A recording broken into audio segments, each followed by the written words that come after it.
Hello students, আশা করি ভালো আছো।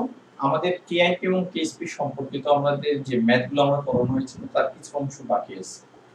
তারপর আমরা নতুন টপিক নিয়ে আলোচনা করব।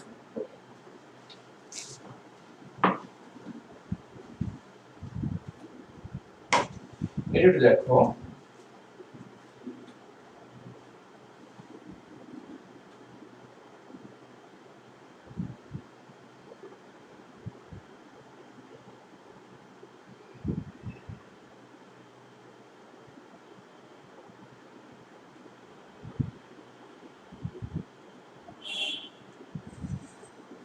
তুমি দেখো এখানে একটা কোশ্চেন দেওয়া আছে।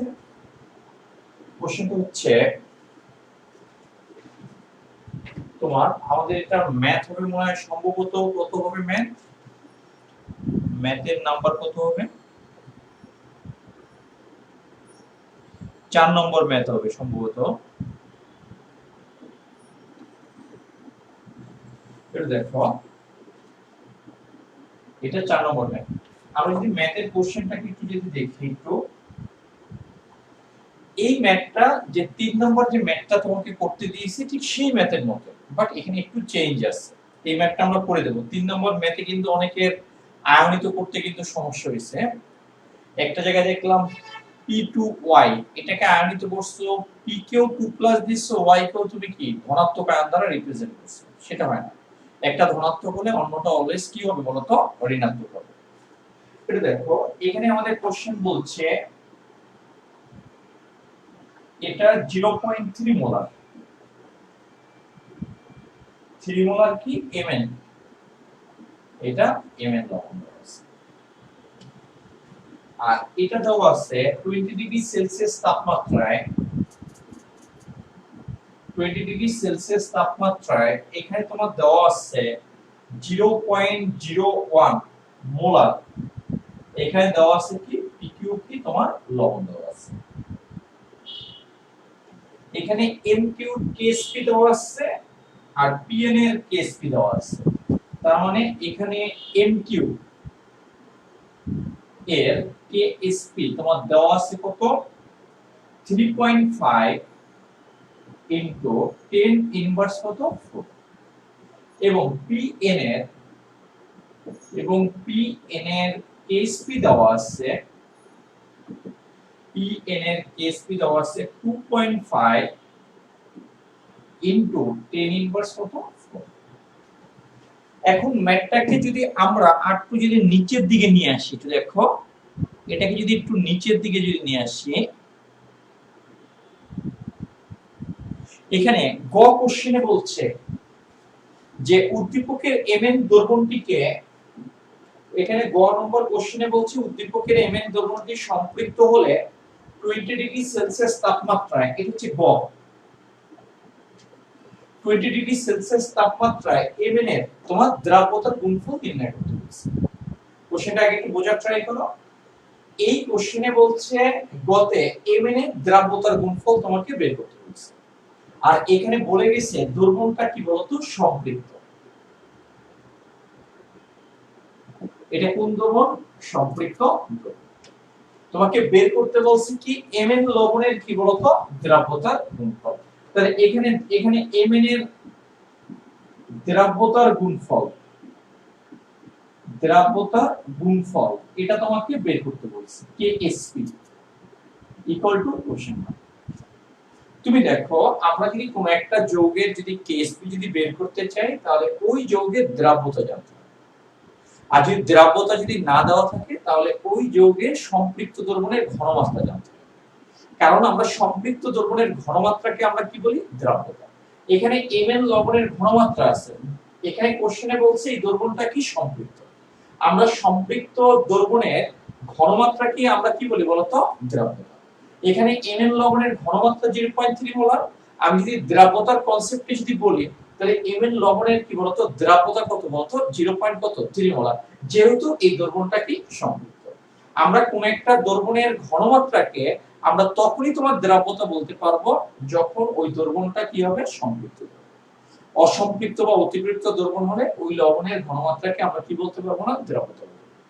আসলে এই কোশ্চেনে mn লবণের কি দ্রাব্যতা দেওয়া আছে, কিন্তু এটা সরাসরি না বলে এখানে ml লবণের ঘনমাত্রা দেওয়া আছে, উল্লেখ করে গেছে এটা সম্পৃক্ত, তাহলে সম্পৃক্ত দ্রবণের এই ml লবণের ঘনমাত্রা কি আমরা কি বলতে পারি? দ্রাব্যতা। তাহলে এখানে কি দ্রাব্যতা কি কত দেওয়া আছে? এটা দ্রাব্যতা কি দেওয়া আছে? is equal to কত দেওয়া আছে? 0.3 মোলার। এখানে একটু সাইডে লিখতে পারো, যেহেতু সম্পৃক্ত দ্রবণের ঘনমাত্রা হচ্ছে সম্পৃক্ত দ্রবণের তোমার ঘনমাত্রা হচ্ছে কি তোমার দ্রাব্যতা, ঘনমাত্রা হচ্ছে কি দ্রাব্যতা, এই কারণে এটাকে আমরা দ্রাব্যতা হিসেবে কনসিডার করি। তাহলে এখন আমাদের ম্যাথটা করা কি সহজ। তাহলে আমি এখানে বলবো মনে করি mn লবণ নিম্ন রূপে বিয়োজিত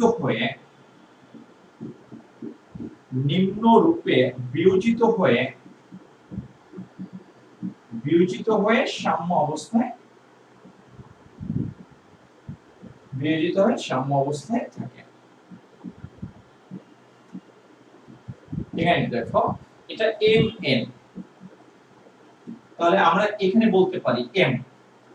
তুমি এই যে সমস্ত যৌগে সিম্বলিক টার্ম দ্বারা রিপ্রেজেন্ট করা হবে, যে সমস্ত যৌগগুলো, তাদেরকে আগে দেখবা এটা m এর একটা যৌগ। এখানে দেখো m এর আর কোন যৌগ আছে কি? mq। তার মানে কি এটা কি mq আর এটা m। এই ধরনের যৌগগুলোর ক্ষেত্রে কি হয়? m এর যোজনী এক হতে পারে, n এর যোজনীও এক। এখানেও m এর যোজনী এক হতে পারে, q এর যোজনীও এক। আমরা যদি m এর যোজনী যদি এক হয়, n এর যোজনী যদি এক হয়, 1 হয়, তাহলে এরকম কম্পাউন্ড তৈরি হয়। অথবা m এর যোজনী যদি 2 হয়, n এর যোজনী যদি 2 হয়, তাহলে এই ধরনের কম্পাউন্ড তৈরি হবে। কারণ m এর যোজনী যদি 2, এই 2 এখানে যাবে, n এর যোজনী কত? 2, এখানে আসবে, 2 2 যদি কাটা হয় তাহলে mn হবে, 1 1 হলো এটা হবে। তাহলে এই ক্ষেত্রে আমরা দেখতেছি m এর যোজনী তুমি এক ধরেও ক্যালকুলেশনটা করতে পারো, m এর যোজনী তুমি 2 ধরেও ক্যালকুলেশনটা করতে পারো। এই ক্ষেত্রে এক ধরে করলেও তোমার অ্যানসার সঠিক হবে, 2 ধরে করলেও অ্যানসারটা কি হবে বলতো? সঠিক হবে। তুমি এটা দেখো, এই যৌগের প্রথমে ছিল m ধনাত্মক, তাহলে আমি যোজনী এক ধরলে তাহলে এটা হবে কি? ধনাত্মক, কারণ তার যোজনী যত জারণ সংখ্যা তত। তাহলে এখানে n হবে কি বলতো? মাইনাস। এটা দ্রাব্যতা আমরা কত ধরছি? s। তাহলে এটা যদি s হয়, এটা একটা ভাঙলে এটা একটা, এটা একটা, অর্থাৎ এটা যে পরিমাণ ভাঙবে এটা ঠিক সম পরিমাণ তৈরি হবে। তাহলে এটা উৎপন্ন হবে s, এটা উৎপন্ন হবে s। এটা যদি s পরিমাণ ভাঙে এটা s। তাহলে আমরা এই সমীকরণে আমরা কি বলতে পারি? দ্রাব্যতার গুণফল। আমরা এই সমীকরণে আমরা কি বলতে পারি? দ্রাব্যতার গুণফল Sp ইকুয়াল টু এই পদার্থ থেকে যে আয়নগুলো তৈরি হবে m প্লাস আর এই n মাইনাস, তাদের কি ঘনমাত্রার গুণফল। তাহলে এটা হবে, তাহলে এটার পরিমাণ কত? s, আর এটা কত? s। তাহলে s স্কয়ার, তাহলে s এর ভ্যালু তোমার আছে কত? 0.3। তাহলে 0.3 স্কয়ার, তাহলে Sp ইকুয়াল টু কত? 0.3 স্কয়ার। তাহলে এটাকে যদি মাল্টিপ্লাই করে দাও তাহলে তোমার কি হবে? 0.3 ইনটু 0.3, তাহলে এটার ক্যালকুলেশনটা আসবে কত? 0. কত বলতো? 9। এটা আসবে কি তোমার Sp। এখানে কি Sp এর ভ্যালুটা কি তোমার? এটা। যেহেতু এটার ঘনমাত্রাকে তুমি মোলার বলছো, এটার ঘনমাত্রাকে কি বলছো? একদম মোলার। মোল পার লিটার যদি হয় তাহলে এখানে মোলার আছে কয়টা? দুইটা। তাহলে এখানে মোলার স্কয়ার, অথবা কি বলতে পারো? মোল পার কি বলতো? লিটার কি বলতো? স্কয়ার। কারণ এটার জন্য মোল পার লিটার একটা আসবে, এটার জন্য একটা আসবে, দুটোকে মাল্টিপ্লাই করলে মোল পার লিটার কি হবে? স্কয়ার হবে। অর্থাৎ এটার জন্য P3 ভ্যালুটা এরকম হবে।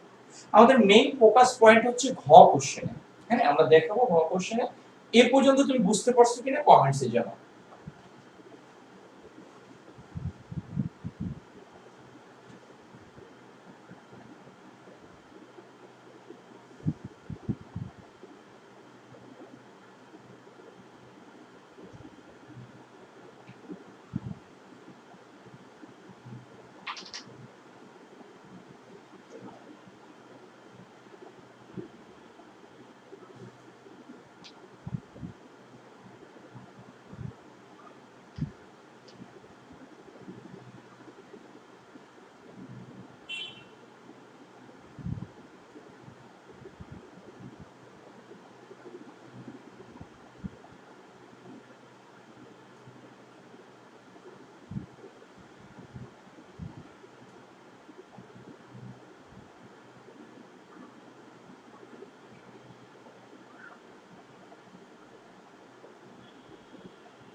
অ্যাডিশন এখানে বলছে জয়তুল্লাহর আমরা কেআইপি সময় একক লিখি না, অবশ্যই লিখতে পারো, কোনো ব্যাপার না, কারণ তোমার কোশ্চেনে কেএসপি এর একক দেওয়া থাকে না, এই কারণে কেআইপি এর এককটা আমরা কি ওখানে লিখি না, তুমি লিখলেও কোনো কি তোমার কোনো সমস্যা নেই। হ্যাঁ, কেএসপি সময় এককটা দেওয়া থাকে না, এই কারণে আমরা কেআইপি এককটা লিখি না। আমরা গ কোশ্চেনটা আসলে আমাদের এখানে ফোকাস পয়েন্ট ছিল যে আমরা সম্পৃক্ত দ্রবণের ঘনমাত্রাকে যে দ্রাব্যতা বলি, এই কারণেই ম্যাথটা একটু করো। একটু দেখো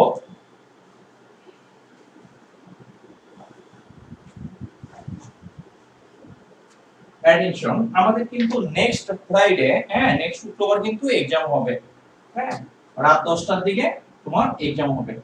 সো এই দ্রাব্যতা আর দ্রাব্যতার গুণফল এটার উপর এক্সামটা হবে। অ্যাটেনশন, ঘ কোশ্চেনটা একটু দেখো, ঘ কোশ্চেনে বলছে একটু দেখে, উদ্দীপকে উল্লেখিত দ্রবণ দুটি মানে Mn আর Pq কে আমি মিশাই দেব, তাহলে Mn আর Pq কে যদি মিশাই দেই তাহলে এখানে কোনো অবক্ষেপ পড়বে কিনা, এখানে কোনো অবক্ষেপ কি তোমার পড়বে কিনা, অবক্ষেপ কি পড়বে এটা তোমার কাছে জানতে চাচ্ছি। তাহলে তুমি দেখো এদের মধ্যে যদি বিক্রিয়াটা হয়, কি দেখো আমি যদি এদের মধ্যে যদি বিক্রিয়াটাকে যদি আমি কনসিডার করি তাহলে হবে কি M আর PQ, PQ এর আগে সংকেত দেখবা P আর Q, দেখো তো P এর একটা যৌগ, এখানেও P এর একটা যৌগ 1:1, এখানেও 1:1, কোন একটা যৌগে উপাদানগুলো যদি 1:1 হয়, এখানেও একটা আছে এখানেও একটা, তাহলে তার যোজনী কি হতে পারে বলো তো, এক দুটো যোজনী সমান হবে, এটাকে এক ধরলে এটাও এক, এটাকে দুই ধরলে এটাকেও তোমার কি করতে হবে বলো তো, দুই ধরতে হবে। এখন একটু দেখো, তাহলে এটা ধনাত্মক, যেহেতু এটাকে আমি এক ধরে আসছি, এটা ঋণাত্মক, তাহলে এটা ধনাত্মক এটা ঋণাত্মক, তাহলে এই ধনাত্মকটা ঋণাত্মকের সাথে গিয়ে যদি যোগ হয়, m টা যদি q এর সাথে গিয়ে যোগ হয়, তাহলে এখানে তৈরি হবে কি বলতো mq, এখানে তৈরি হবে কি mq, আর p টা যদি n এর সাথে যোগ হয় তাহলে pn, তাহলে এটা যদি বিক্রিয়া করে যে যৌগগুলো তৈরি করবে তাদের মধ্যে অদক্ষেপটা তৈরি হবে, হয় mq এর অদক্ষেপ করবে তার মানে pn এর অদক্ষেপ করবে। তাহলে তুমি কার জন্য ক্যালকুলেশন করবে সেটা ডিপেন্ড করবে কি এখানে কার কার কেএসপি দেওয়া আছে। দেখো এই কোশ্চেনে mq এর কিন্তু কেএসপি এর ভ্যালু দেওয়া আছে, mq এর জন্য কেএসপি এর ভ্যালু দেওয়া আছে, এখানে কিন্তু pn এর জন্য কি তোমার কেএসপি এর ভ্যালু কি দেওয়া আছে। সো এই mq এর জন্য তোমার কি কেআইপি বের করতে হবে, pn এর জন্য আমার কি করতে হবে, এটার জন্য আমার কি কেআইপি বের করতে হবে, তারপর এই কেআইপি আর কেএসপি এর মধ্যে কি করতে হবে, কম্পেয়ার করতে হবে। ঠিক একই ভাবে pn এর জন্য আমার কি করতে হবে, কেআইপি বের করতে হবে, ঠিক এই এখানে থেকে আমার কি করতে হবে, কেআইপি এবং কেএসপি এর মধ্যে কি করতে হবে, কম্পেয়ার করতে হবে। তবে এখানে কি এই mq কোথায় আছে বলতো, মিশ্রণে, mq টা কোথায় আছে বলতো, মিশ্রণ, pn টা কোথায় আছে বলতো, মিশ্রণ। তাহলে আমাকে এই mq এর জন্য আমার কেআইপি বের করতে হলে আমার কি লাগবে, মিশ্রণে m প্লাস এর ঘনমাত্রা q মাইনাস এর ঘনমাত্রা। আমার যদি pn টা আছে কোথায়, মিশ্রণে, এই pn টার জন্য আমি যে কেআইপি বের করতে চাই, তাই মিশ্রণে আমার কি লাগবে, p প্লাস এর ঘনমাত্রা লাগবে n মাইনাস এর ঘনমাত্রা। তুমি যদি আমার আগের লেকচারটা যদি করে থাকো তাহলে এই কথাগুলো তুমি বুঝতে পারতেছো, কারণ এই mq টা এই পাত্র নাই, pn টা এই পাত্র, এদেরকে মিশানোর পর পাওয়া গেছে, ফলে এই m প্লাস দ্বারা এই পাত্রের m প্লাস ইন্ডিকেট করে না, কোন m প্লাস, যেটা মিশ্রণে থাকে, এই n মাইনাস q মাইনাস দ্বারা কোনটাকে ইন্ডিকেট করে, এই পাত্রে ইন্ডিকেট করে না, এখানে কি মিশ্রণে যেটা আছে সেটাকে তোমার কি করবে, ইন্ডিকেট করবে।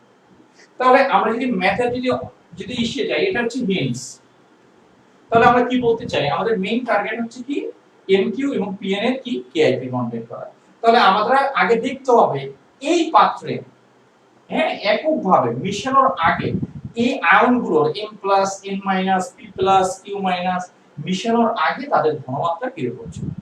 এখন দেখো মনে করি mn এবং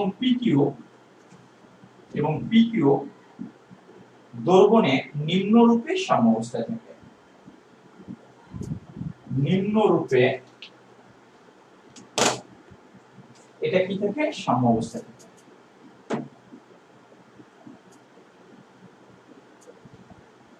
এটা সাম্যাবস্থায় থাকে। এখন এটা দেখো mn এর জন্য আমরা কি বলতে পারি, mn, তাহলে এটা m, এটা m প্লাস আর এটা কি n মাইনাস।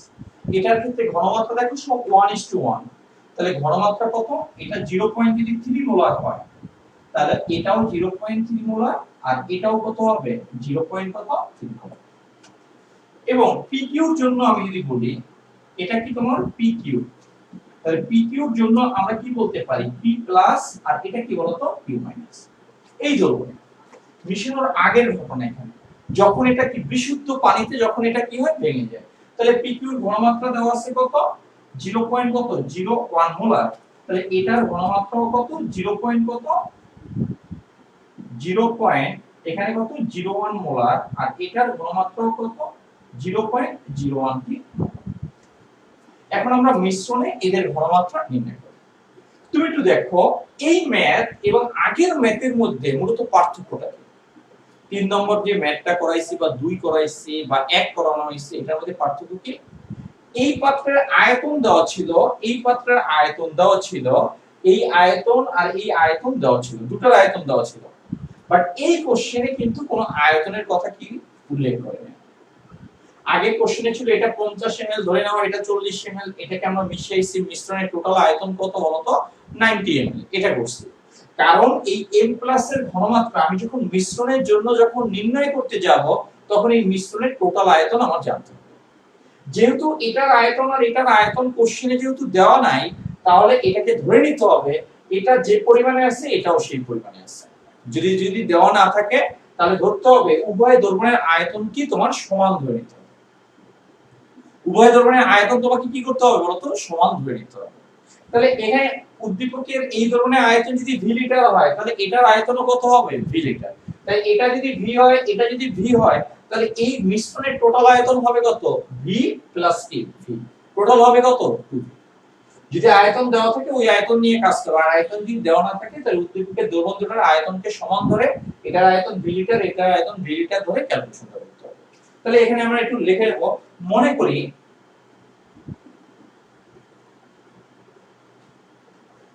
করি উদ্দীপকের দ্রবণ দুটির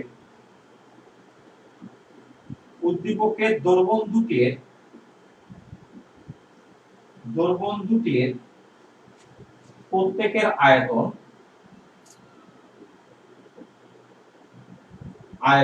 হচ্ছে কি তোমার ভি লিটার, এটাকে ভি ধরতে হবে। তাহলে এই পর্যন্ত আগে তুমি একটু উঠে নাও, তারপর আমরা এই করব। এই পর্যন্ত যদি কারো ডাউট থাকে আমাকে ডাউট থাকলে বলতে পারো, হ্যাঁ আশা করি থাকার কথা না, তারপর যদি থাকে আমাকে বলতে পারো।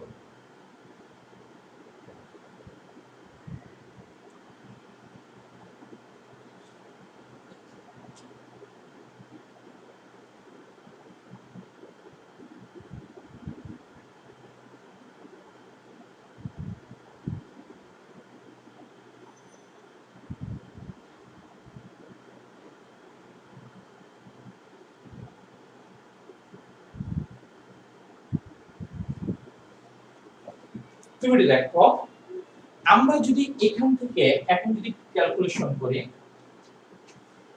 এটা একটু ডিলিট করে দিতে যাচ্ছি,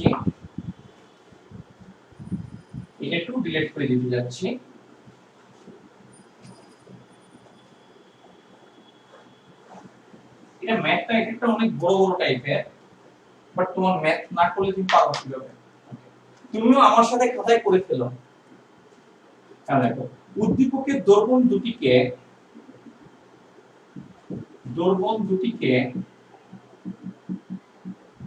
একত্রে মিশ্রিত করলে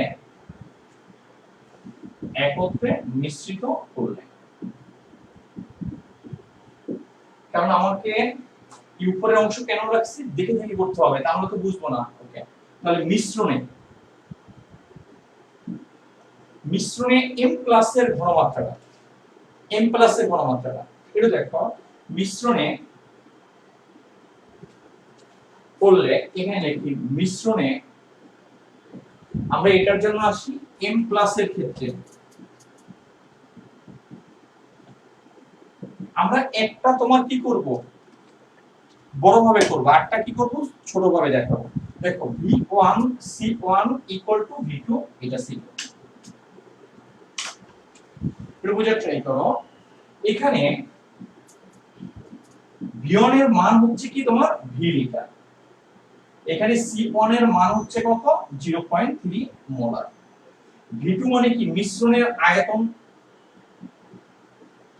মিশ্রণের মোট আয়তন, এটা V2 হচ্ছে কি বলতো, এখান থেকে V আর এখান থেকে V টোটাল হচ্ছে কত V plus V equal to কত 2V লিটার। মিশ্রণের আয়তন আর কি করে লিখি, অনেক সময় দেখা নাও যেতে পারে, V প্লাস কি V, এটা ইকুয়াল টু কত হবে 2V লিটার, এটা 2V লিটার। তাহলে এখানে তুমি এটা ক্যালকুলেশন করে দাও, V1 এর মান কত, C1 এর মান কত 0.3, V2 এর মান কত 2V, আর C2 এর মান আমরা বের করতে চাই। এবং এখানে C2 বলতে কাকে বোঝানো হচ্ছে A প্লাস নোট, এটার মানটা আমরা বের করতে চাই। তাহলে এটা যদি বের করি তাহলে এটার জন্য ক্যালকুলেশনটা আসে দেখো, এই V আর V কাটাকাটি যায়, তাহলে 0.3 কে আমরা কি করব, 0.3 কে আমরা 2 দ্বারা ডিভাইড করব। ওকে, 2 দ্বারা যদি ডিভাইড করি তাহলে এটা কত আসবে, এখানে দেখো VV কাটা, এখানে কি 2 দ্বারা 0.3 কে যদি ডিভাইড করি তাহলে C2 এর ভ্যালু চলে আসে কত 0.15 কত বলো তো মোলার। এটা কার মান, এই ঘনমাত্রাটা কার m প্লাস।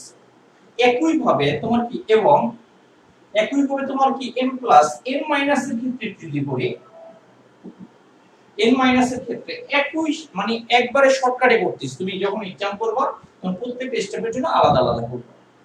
আমরা কোন একটা মিশ্রণে ঘনমাত্রাটা কিভাবে নির্ণয় করি, এটার আদি আয়তন, এটার আদি আয়তন কত v,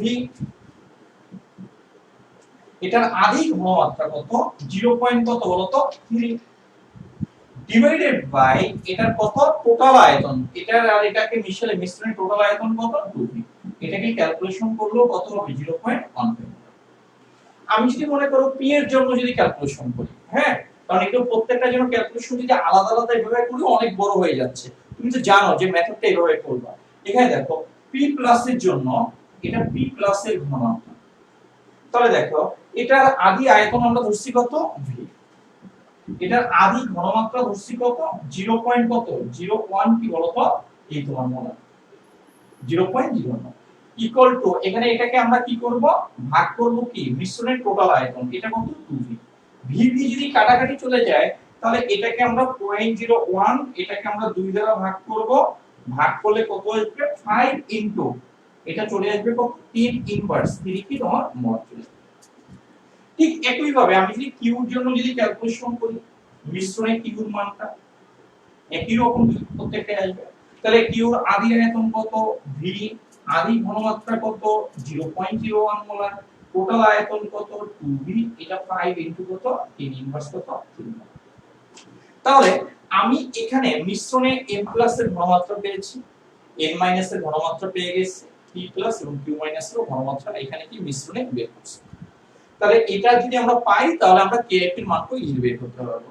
তুমি এই পর্যন্ত বুঝতে পারছো কিনা আমাকে একটু কমেন্টসে জানাও, এই পর্যন্ত বুঝতে পারছো কিনা একটু কমেন্টসে জানাও।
সবাই কি বুঝতে পারছো?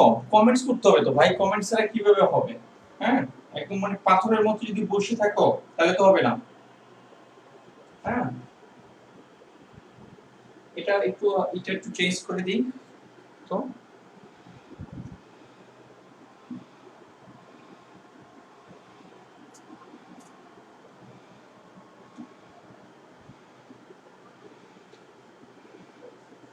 এক সেকেন্ড।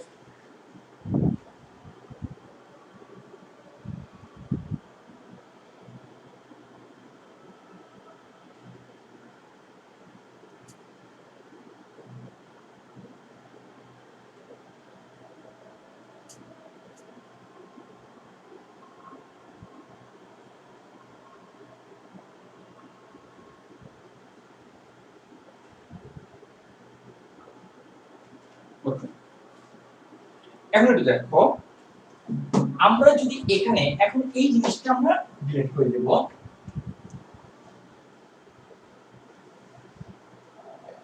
এখানে একটু দেখো, এটাও একটু ক্যালকুলেশনটা এই পর্যন্ত আমরা করে দেব। বাসায় করতে হবে, কিন্তু তুমি যতই 12 জিনিয়াস স্টুডেন্ট হও না কেন, হ্যাঁ, এক্সামে ধরা খেয়ে যাও। মনে করি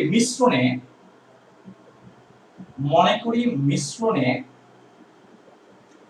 এমকিউ এবং পিএন নিম্ন রূপে সাম্যাবস্থায় থাকে। নিম্ন রূপে এটা কি থাকে? সাম্যাবস্থায়।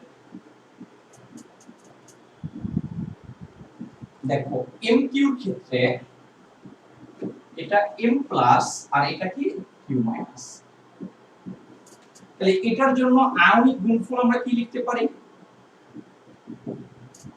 এটার জন্য আমরা আয়নিক গুণফল কি আইপি ইকুয়াল টু, এটা দেখো এম প্লাস আর এটা কি তোমার কিউ মাইনাস। তাহলে m প্লাস এর ভ্যালু আমরা কত পাইছি? 0.15, এই 0.15। আর q মাইনাস এর ভ্যালু আমরা কত পাইছি তো দেখো, q মাইনাস এর ভ্যালু কত? 5 ইনটু কত? 10 ইনভার্স কত? 3, এত পাইছি। তাহলে এটাকে 0.15 দ্বারা মাল্টিপ্লাই করলে এটা টোটাল চলে আসে কত? 7 পয়েন্ট। এটা 5 ইনটু, এটা তোমরাও করবা কিন্তু ক্যালকুলেশন আমার ভুল হইতে পারে কিন্তু এত। এখন আমরা এখানে কেআইপি এর এককটা ব্যবহার করি না কেন? কারণ এখানে কেএসপি এর একক নাই, এই কারণে তুমি ব্যবহার করলেও কোনো সমস্যা নেই। ক্লিয়ার না? আর না করলেও মার্কে হয়ে কাটবে না। তুমি দেখো আমরা এমকিউটা আগে একটু শেষ করব, তারপর আমরা পিএন এরটা আসবে। এমকিউর ক্ষেত্রে তোমার কেএসপি দেওয়া আছে কত? দেওয়া আছে এমকিউ এর কেএসপি কত দেওয়া আছে তোমার? এটা একটু আমরা ডিলিট করে নিই।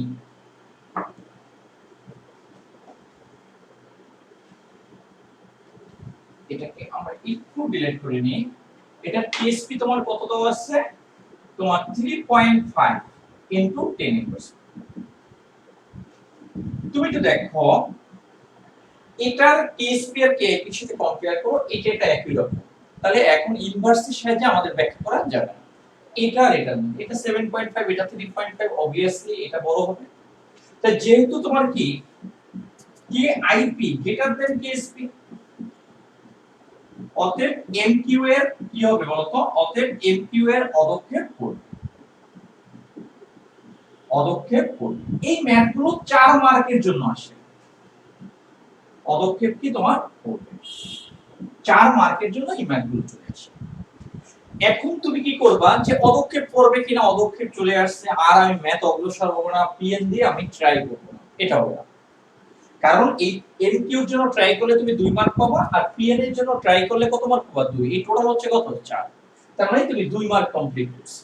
এখন আমার কি পিএন এর জন্য কেআইপি আমাদের কি করতে হবে? বের করে একই রকম আসবে হলো, কিন্তু লেখার প্যাটার্ন তোমার লিখতে হবে। তাহলে এখানে কি আছে? পিএন। এখানে আমরা কি বলতে পারি? পিএন, এটা পিএন ইকুয়াল টু, এটা কি পি প্লাস আর এটা কি বলতো? N minus. তাহলে এটার জন্য আমরা আয়নিক গুণফল, কি বলতে পারি? কি IP equal to P plus এর ঘনমাত্রা আর এটা কি এন মাইনাস এর কি ঘনমাত্রা।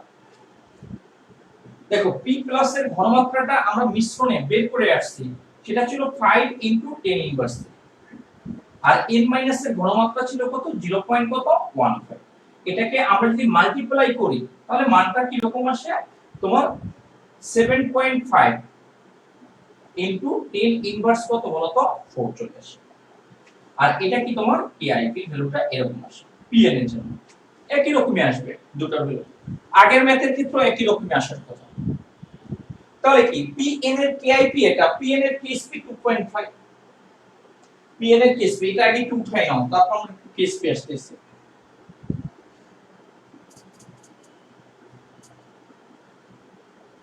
ওকে, এখানে আমরা এরপর নিচের এই উপরের অংশটা তুমি এখন নিচে লিখবা, উপরের অংশটা। এখন এখানে দেওয়া আছে পিএন এর কেএসপি কত দেওয়া আছে 2.5 ইনটু কত 10 ইনভার্স কত 4। তাহলে কি এটার কেএসপি কত দেওয়া আছে 2.5 10 ইনভার্স 4, আর এটার কেআইপি দেওয়া কত 7.5। তার মানে কি এটা অবভিয়াসলি কি কেআইপি এখানে বড়, যেহেতু কেআইপি গ্রেটার দেন কেএসপি অতএব পিএন এরও অদক্ষেপ পড়বে, পিএন এর অদক্ষেপ।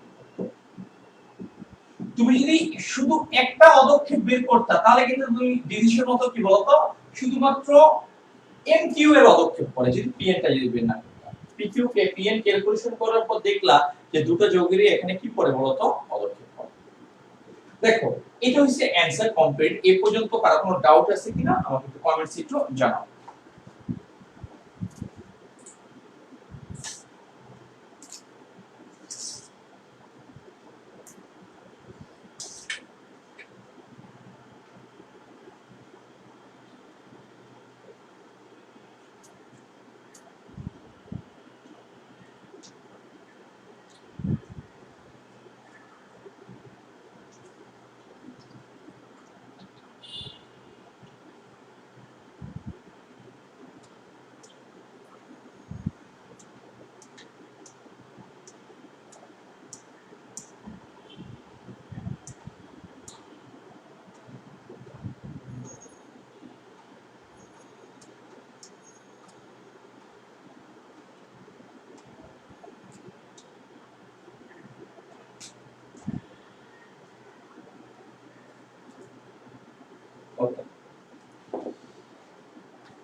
ওকে,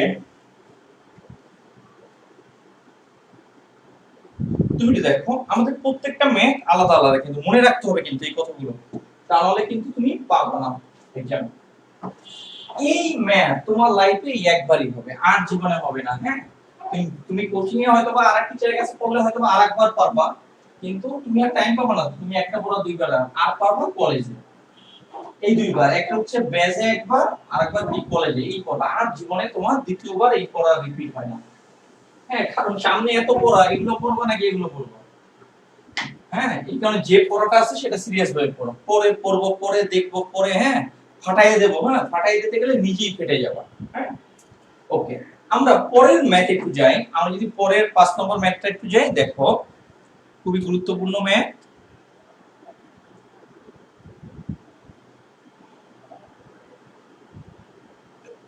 এটা কত নম্বর?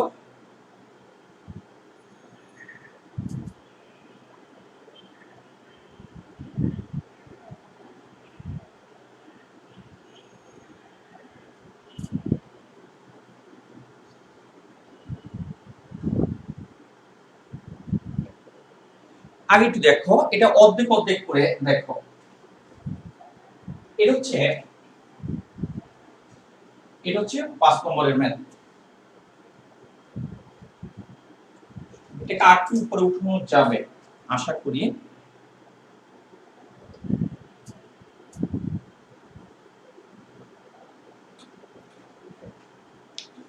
এটা অর্ধেক আনা যাচ্ছে, পরে আবার কোশ্চেনের অর্ধেক আসবে। আগে উদ্দীপকটা দেখে নাও।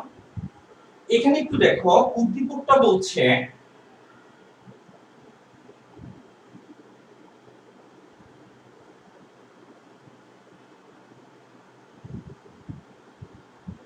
এখানে একটু দেখো, এখানে উদ্দীপকটা বলছে এখানে প্রতিটি মোল x, যার যোজ্যতা স্তরে ইলেকট্রন বিন্যাস আছে। তাহলে এখানে কি তোমার x, আগে বোঝার ট্রাই করব। আগে আমরা উদ্দীপক বুঝবো, তারপর আমরা ক্যালকুলেশনে যাব। এটা যোজ্যতা স্তরে ইলেকট্রন বিন্যাস কত? 3d10, আর এটা কি 4s1। তুমি আমাকে বলো, আমি কোনো ক্যালকুলেশন যাব না, যে উদ্দীপকের x, y এবং z এর এই কাঠামো দ্বারা আসলে x দ্বারা কোন মৌলকে ইন্ডিকেট করে? এখানে কোন মৌল ইন্ডিকেট করে? y দ্বারা কোন মৌলকে ইন্ডিকেট করবে? z দ্বারা আসলে কোন মৌলকে ইন্ডিকেট করবে? তুমি ক্রমান্বয়ে লিখে যাও, এটা দ্বারা কোনটা, এটা দ্বারা কোনটা, এটা দ্বারা কোনটা, কোন মৌলকে। x ইকুয়াল টু এত কিছু লেখা দরকার নেই, তুমি একটু কমেন্টসে তোমাকে একটু জানাও তো x দ্বারা এখানে কোন মৌলকে ইন্ডিকেট করে, y দ্বারা কোন মৌলকে, z দ্বারা কোন মৌলকে, এবং x এবং y দ্বারা গঠিত যৌগ, y দ্বারা গঠিত যৌগ এটা কোন যৌগকে ইন্ডিকেট করে? এর কমেন্টস একটু ফার্স্ট লেখো, ফার্স্ট খুব তাড়াতাড়ি লেখো।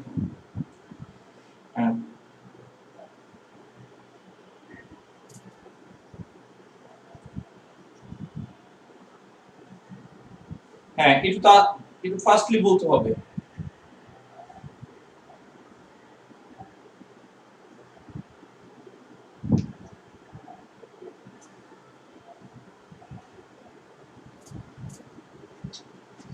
x জিঙ্ক লিখছে, জিয়াত, y ক্লোরিন এবং z sodium. Good, very good. x এবং y, একজন লিখছে কপার, x লিখছে কপার, আরেকজন লিখছে কপার। ওকে, হ্যাঁ, তানভীর মাহতাব খান, তুমি x এবং y দ্বারা গঠিত যৌগ বলো, x এবং y। হ্যাঁ, জিঙ্ক একজনে বলছে জিঙ্ক, একজন কপার। হ্যাঁ, copper chlorine, zinc chlorine, copper হবে। বুঝতে পারছি, কিন্তু x এবং y দ্বারা গঠিত যৌগটা বলতে হবে তো, x এবং y দ্বারা গঠিত যৌগ, x এবং y দ্বারা গঠিত যৌগ। হ্যাঁ, খালিদ ঠিক আছে। লাস্টেরটা ভাই বল, লাস্টেরটা বল তোরা।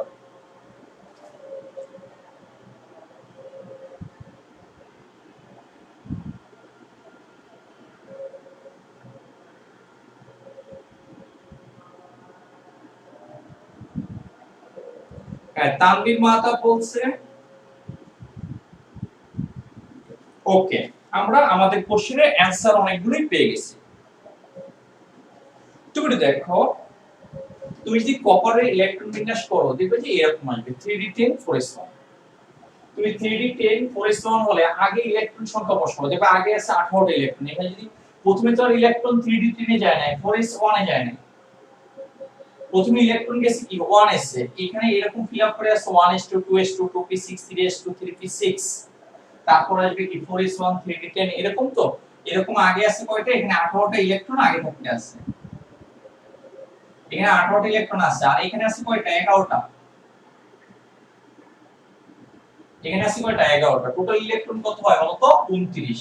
তার মানে এই মৌলটা কি হবে? কপার। ঠিক একই ভাবে y টা তুমি বের করছো ক্লোরিন, আর এখানে দেখানোর কিছু নেই, এবং z বলছো কি সোডিয়াম, এটাও বলার কিছু নেই। x এবং y এটা দ্বারা কাকে ইন্ডিকেট করছে? কপারকে।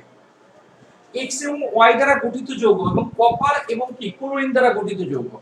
কপার এবং ক্লোরিন দ্বারা গঠিত যৌগ দুটো হতে পারে। কপারের যোজনী 2, কপারের যোজনী কত বলতো? 2।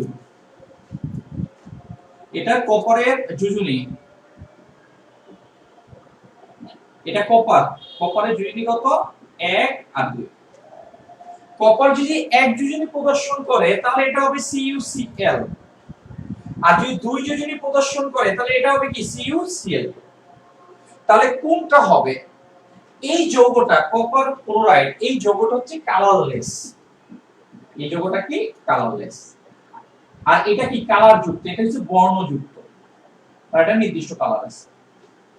এটা কেন কালারলেস, এটা কেন কালার, এর ব্যাখ্যা আমরা ফার্স্ট পেপারে 3rd চ্যাপ্টারে দিব, ওই পর্যন্ত তোমাকে ওয়েট করতে হবে। এটার কালার যাই হোক না কেন, হ্যাঁ, কপারের কালার সাধারণত নীল, নীল টাইপের বেশি, হ্যাঁ, কপারের কম্পাউন্ডগুলো নীল হয়। এখন যেটা হচ্ছে, এটা হচ্ছে কালারলেস, এটা হচ্ছে কি তোমার কালার যুক্ত। তাহলে কোশ্চেনে বলছি কোনটা? বর্ণহীন যৌগ, তাহলে বর্ণহীন যদি যৌগ হয় তাহলে x এবং y দ্বারা গঠিত যৌগটা কোনটা হবে? CuCl। এটা কি তোমার হবে না, এটা কি তোমার হবে না। যদি বলতো বর্ণযুক্ত যৌগ তাহলে x এবং y দ্বারা গঠিত যৌগ হতো কি? CuCl। যেহেতু বর্ণহীন যৌগ বলছে তাহলে x এবং y দ্বারা গঠিত যৌগ হবে কি? তোমার CuCl। ক্লিয়ার? ওকে। এখন দেখো তাহলে আমাদের উদ্দীপক অনুসারে যুক্ত যৌগ হবে কোনটা? এটা। এটা কেন কালারলেস, এটা কেন কালারযুক্ত আমরা সেটা পরে আলোচনা করব। ওকে। তুমি দেখো এখানে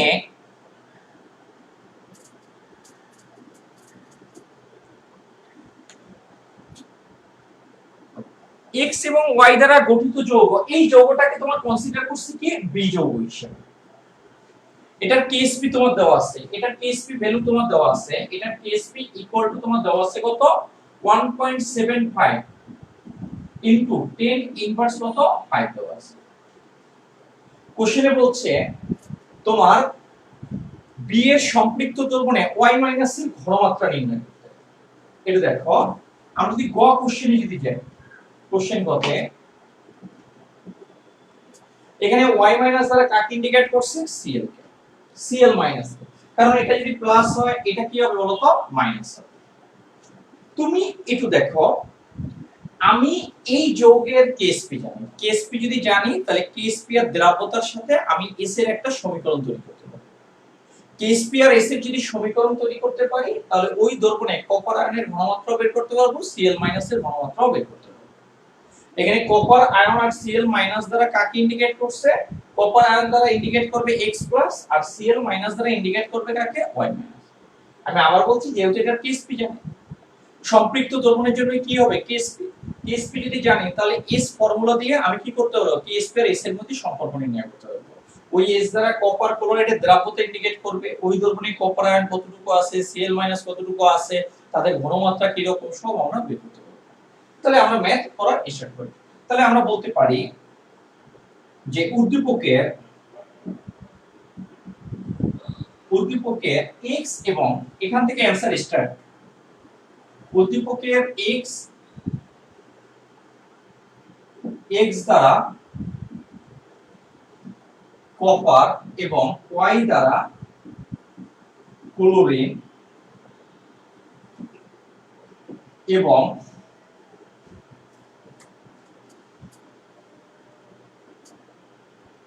x ও y দ্বারা গঠিত বর্ণহীন যৌগ হচ্ছে তোমার CuCl। এটা ইন্ডিকেশন। তাহলে আমি এখানে লিখতে পারি কি? মনে করি CuCl দ্রবণে নিম্নরূপে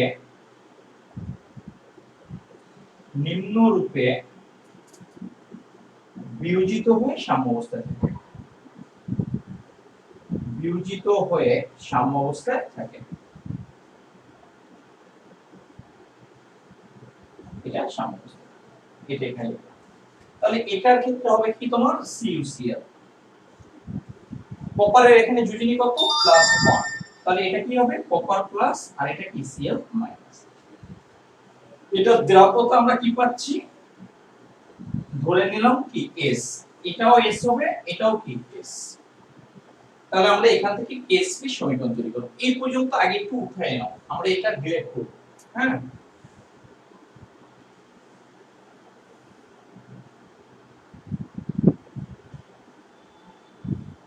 ওকে। এই এতটুকু আমরা ডিলিট করতে যাচ্ছি।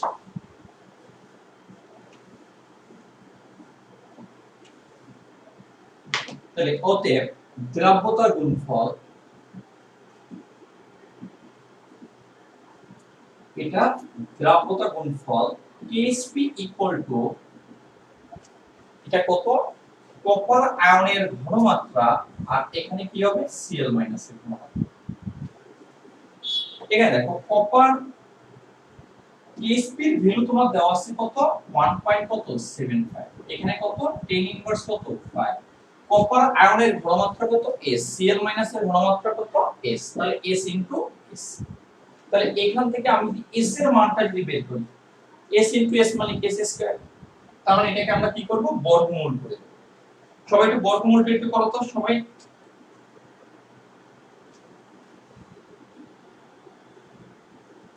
এটা দেখো, এটা বর্গমূলটা একটু করো সবাই, আমি কি আর প্রশ্ন হবে একটু এক্সপার্ট না।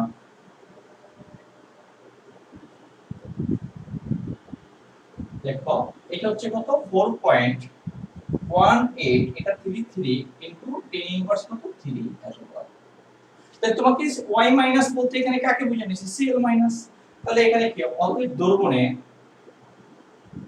Cl মাইনাস এর ঘনমাত্রা ইকুয়াল টু কত s, এটার পরিমাণ কত s, আর s এর ভ্যালু কত বলো তো 4.18, এটা 33 10 ইনভার্স কত 3 পাওয়ার। মূলত আমাদের ফোকাসটা গতে না, আমাদের ফোকাসটা ছিল ঘতে। হ্যাঁ, গয়ের ক্ষেত্রে ম্যাথটা এরকম আসে, তাই এখানে দেখাই দিলাম। দেখো কারো কোনো ডাউট আছে কিনা বলো।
তানভীর তুমি এটা কি লিখছো, কিন্তু বুঝতেছি না।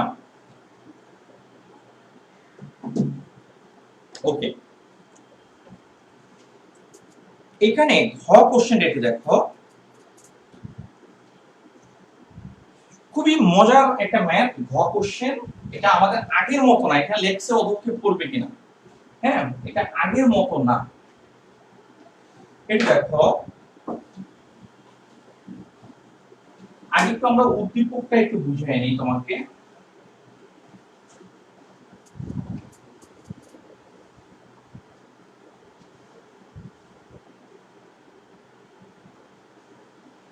এটা দেখো,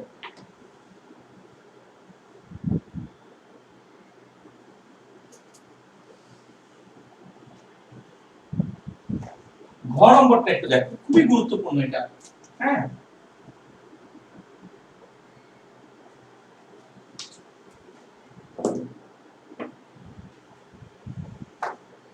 একটু বোঝার ট্রাই করো। ঘতে উদ্দীপকের বি এর দৈর্ঘ্য, বি বলতে কাকে বোঝানো হয়েছে, সিএল, এই হচ্ছে বি দৈর্ঘ্য। তোমার কত 0.00, এটা কত 3 মোলার। এই দৈর্ঘ্যে আমরা কি করছি, জেড ওয়াই, তুমি যদি জেড কে একটু ইমাজিন করো, এটা হচ্ছে কপার ক্লোরাইডের দৈর্ঘ্য। আর এখানে কি বলতো, জেড ওয়াই দ্বারা কাকে, জেড যদি সোডিয়াম হয়, ওয়াই যদি ক্লোরিন হয়, তাহলে জেড ওয়াই দ্বারা কাকে ইন্ডিকেট করবে, সোডিয়াম ক্লোরাইড। তাহলে মানে কি 0.00 কি বলতো 4, তার মানে এটা হচ্ছে কি বলতো সোডিয়াম ক্লোরাইড। এটা কি তোমার সোডিয়াম ক্লোরাইড তোমার। অর্থাৎ এটার সম-আয়তনের দৈর্ঘ্য, এই দৈর্ঘ্যে সম আয়তনে যদি এই দৈর্ঘ্যটা আমরা যদি যোগ করি, এই দৈর্ঘ্যে সম আয়তনে যদি এই দৈর্ঘ্য যদি যোগ করি, অর্থাৎ এটা 5 ml হলে এটা 5 ml যদি আমরা এখানে যোগ করি, অর্থাৎ এই দুটাকে একত্রে মিশিয়ে দাও। কথাটা এভাবে বলতে পারো, এটা এটাকে মিশালে অদক্ষেপ করবে কিনা। কিন্তু কথাটাকে এভাবে না বললে বলছে এই দ্রবণের সম আয়তনের এই দ্রবণটা মানে ZY দ্রবণটা বা সোডিয়াম ক্লোরাইড দ্রবণটা যদি যোগ করি তাহলে এদের মধ্যে কোন তোমার কি অদক্ষেপ করবে না। কপার ক্লোরাইড এটাও একটা সল্ট, সোডিয়াম ক্লোরাইড এটাও একটা সল্ট, এই দুইটা সল্টের মধ্যে কোনো বিক্রিয়া হওয়ার কোনো পসিবিলিটি নেই। এটা কপার ক্লোরাইডও সল্ট, সোডিয়াম ক্লোরাইডও কি তোমার সল্ট। এখানে দেখো এই কোশ্চেনে তোমার এখানে কি আছে বলতো কপার ক্লোরাইড, এখানে কি আছে বলতো সোডিয়াম ক্লোরাইড। আইডি বোঝার ট্রাই করতে হবে। দেখো এই কোশ্চেনে এটা সোডিয়াম ক্লোরাইড আছে, এই কোশ্চেনে কিন্তু তোমার কপার ক্লোরাইডের কেএসপির মান দেওয়া আছে। কার কেএসপির মান দেওয়া আছে? Copper chloride. কপার ক্লোরাইডের কেএসপির মানটা আমরা যদি একটু দেখি, ওকে, এটা হচ্ছে 1.75 ইনটু 10 ইনভার্স তোমার কত দেওয়া আছে? 5 দেওয়া আছে। এটা তুমি একটু বোঝার ট্রাই করো। এখানে কিন্তু আর কিছু ইনফরমেশন দেওয়া নেই, তুমি একটু বোঝার ট্রাই করো। যদি মনে করো এদের মধ্যে বিক্রিয়া হবে কিভাবে, দেখো এটা কপার, এটা প্লাস আর এটা মাইনাস, এটা যদি এটার সাথে অ্যাড হয় তাহলে কি হবে? Copper chloride. এটা যদি এটার সাথে অ্যাড হয় সোডিয়াম ক্লোরাইড, তার মানে কি কম্পাউন্ড কি রকম হবে? একই রকম হবে। এখানে কোনো রিঅ্যাকশন দেওয়া থাকে না। এটা হচ্ছে একভাবে বোঝা যে এদের মধ্যে ওভাবে রিঅ্যাকশন ঘটবে না। সেকেন্ড কন্ডিশনটা হচ্ছে কোনটা, যে যদি মনে করো এটার মধ্যে যদি রিঅ্যাকশন ঘটতো, যদি রিঅ্যাকশন হতো তাহলে উৎপন্ন যৌগের কেএসপির মানটা তোমার দেওয়া থাকে, কিন্তু উৎপন্ন যৌগের কোনো কেএসপির মানও দেওয়া নেই, শুধুমাত্র দেওয়া আছে কার? Copper chloride. যেহেতু কপার ক্লোরাইড এখানে বলছে এদেরকে মিশালে অদক্ষেপ করবে কিনা, এদেরকে মিশালে অদক্ষেপ করবে কিনা, এটা অদক্ষেপ করবে কিনা, তাহলে কি হবে? তুমি হয় কপার ক্লোরাইডে অদক্ষেপ করবে, না হলে কি হবে? সোডিয়াম ক্লোরাইডে অদক্ষেপ করবে। এখন তুমি এটার কি তুমি কেএসপির ভ্যালুটা তুমি কি জানো? তাহলে আমাদেরকে বের করতে হবে এটার কি বলতো? কেআইপি ভ্যালু, এটার কেআইপি ভ্যালু বের করতে হবে। তারপর আমরা কম্পেয়ার করব যে কেআইপি আর কেএসপি এর ভ্যালুটা কি বলতো এখানে বেশি আছে নাকি কম আছে। কিন্তু সোডিয়াম ক্লোরাইডের কেএসপি এর ভ্যালু এখানে দেওয়া নাই, সো এখানে ভ্যালুটা দেওয়া আছে কার? কপার ক্লোরাইডের। এই কারণে আমরা কি করব? কপার ক্লোরাইডের কেআইপি বের করব। কোন অবস্থায় বের করব? মিশ্রণে। কোন অবস্থায় বের করব? মিশ্রণে। মিশ্রণে আমরা কি করব? কপার ক্লোরাইডের কি করব বলতো? কেআইপি এর মানটা আমরা কি করব? বের করব। তাহলে এটা কোন অবস্থায় আছে? মিশ্রণে। এটার আমরা কেআইপি বের করব। এটার কেআইপি টা আমরা কি এখানে কেআইপি আমাদের কি করতে হবে? বের করতে হবে। কোন অবস্থায়?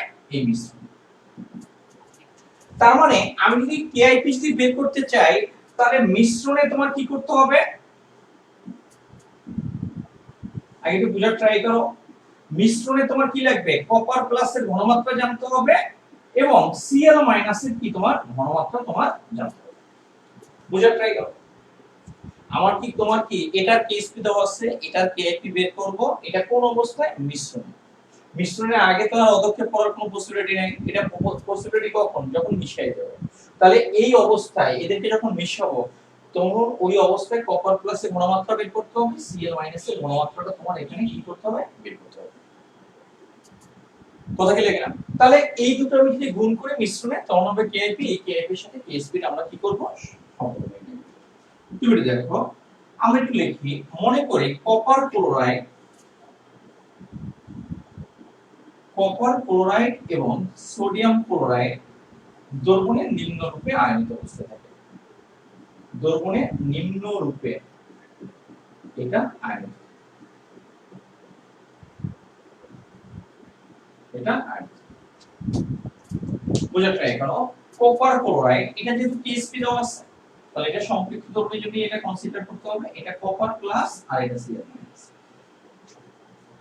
তাহলে আমার দরকার কি? কপার প্লাস এর কি ঘনমাত্রা, কোন অবস্থায়? মিশ্রণে। কিন্তু এটা বের করতে হলে এর মিশ্রণে মেশানোর আগে কপার প্লাস এর ঘনমাত্রাটা তোমার বের করে আসতে হবে। তাহলে এটার ঘনমাত্রা আগে কত দেওয়া আছে? আগের মতো 0.00 কত 3 মোলার। এটার ঘনমাত্রা কত? 0.003 মোলার। এটার ঘনমাত্রা কত? 0.003 মোলার। এটা তোমার দেওয়া আছে। একটু বোঝার ট্রাই করো। এখানে মিশানোর আগে কপার প্লাসের ঘনমাত্রা এটা দেওয়া আছে, এবং সোডিয়াম ক্লোরাইডের ক্ষেত্রে আমি একটু সোডিয়াম ক্লোরাইডের ক্ষেত্রে আমরা একটু পরে আসতেছি, কপার দিয়ে আমরা যাচ্ছি,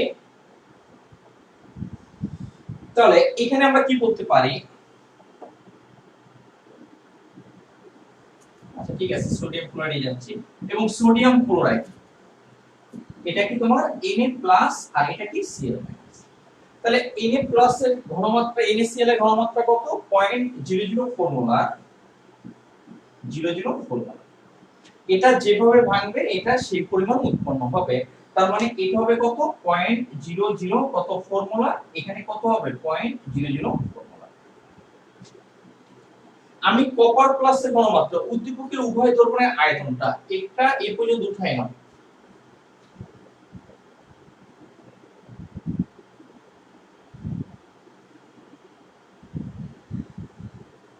ওকে। এটা দেখো, আমরা যদি এখানে যেহেতু সম আয়তন বলছে, প্রত্যেকের আয়তন কি সমান, তাহলে এখানে লেখো মনে করি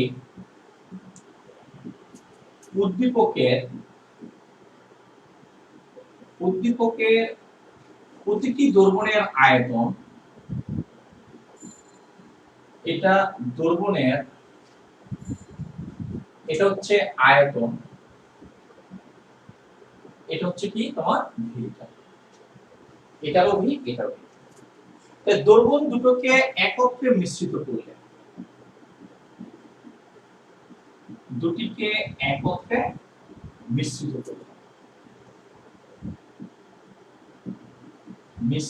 করলে, তাহলে এখানে কি কপার আয়নের ক্ষেত্রে কোনটা হবে? কপার আয়নের ক্ষেত্রে কি হবে? আমাদের সূত্রটা কি? আদি আয়তন কত? আদি আয়তন কত বলতো? কারণ এই পাত্রের আয়তনকে আমরা ধরছি কত? ভি, এটাকেও ভি, মিশালে মিশ্রণের আয়তন কি হবে? 2। তাহলে এটার কি হবে বলতো? এটা আদি আয়তন, মিশানোর আগে এটার ঘনমাত্রা কত? 0.003 ডিভাইডেড বাই কি হবে? মিশ্রণের টোটাল আয়তন, এটা হবে কি? 2। তাহলে এটাকে আমরা কি করতে পারি দেখো তো, এটা কোন সূত্র? V1 C1 = কি? V2 C2, এই সূত্র। তাহলে এটার ক্ষেত্রে আমরা কি বলতে পারি? পয়েন্ট, দেখো তো এটা ক্যালকুলেশন কত আসে? 0.003, আর এটাকে আমরা ভাগ করব কত দ্বারা? 2 দ্বারা। তাহলে এটার ভ্যালুটা আসে দেখো 1.5 ইনটু কত? 10 ইনভার্স কত? এত মোলার আসে। এটা না, তুমি দেখো এখানে মজার ব্যাপারটা কি, এখানে কিন্তু ক্লোরাইড আয়নটা কপার ক্লোরাইড থেকেও ক্লোরাইড আয়ন আসে, সোডিয়াম ক্লোরাইড থেকেও ক্লোরাইড আয়ন আসে। তাহলে এটার জন্য একটা ক্যালকুলেশন হবে, এটার জন্য একটা ক্যালকুলেশন। আগে কিন্তু আমরা একবারে করছি, একবারে করার কারণ কি? এই আয়নগুলো যে কোনো একটা যৌগ থেকে আসছে, বাট এখানে কি তোমার এই Cl- আয়নটা একটা যৌগ থেকে আসতেছে না, দুটো যৌগ থেকে আসতেছে। তাহলে এটার জন্য আমার ক্যালকুলেশন করতে হবে, এটার জন্য ক্যালকুলেশন করতে হবে। তাহলে আমি এখানে Cl- এর ঘনমাত্রা মিশ্রিত করলে, মিশ্রণে লিখে দিই, এটা মিশ্রণে কপার আয়নটা এটা। তাহলে Cl- এর ঘনমাত্রাটা কি হবে একটু দেখো, বোঝার ট্রাই করো। আগে আমরা যে দুটো পদার্থকে মিশাতাম, সেখানে যে আয়নগুলো তৈরি হতো সবগুলো একই প্রকৃতির, একটা একটা আয়ন উৎপন্ন হতো, সবগুলো ইউনিক আয়ন, একটার সাথে আরেকটা মিশতো। বাট এখানে যে Cl-টা আছে, এটা থেকেও আসে, এটা থেকেও কি তোমার আসে। তাহলে এই জিনিসটাকে আমরা যদি এটা একটু ডিলিট করে দিই, তাহলে আমাদের কাছে একটু ক্লিয়ার হবে। এটা দেখো, তাহলে আমরা যদি এটার জন্য ক্যালকুলেশন করি, কপার ক্লোরাইড থেকে কতগুলো ক্লোরাইড আয়ন মিশ্রণে আসে সেটা যদি হয়, তাহলে এটার আদি আয়তন কত? ভি। এখানে ঘনমাত্রা আদি ছিল কত? 0.003, মিশ্রণের টোটাল আয়তন কত? 2। এটা হচ্ছে এখান থেকে যে ক্লোরাইড আয়নগুলো মিশ্রণে আসে, মিশ্রণিত অবস্থায় ক্লোরাইড আয়নের কি তোমার ঘনমাত্রা। এখন যদি আমি এটার জন্য যদি ক্যালকুলেশন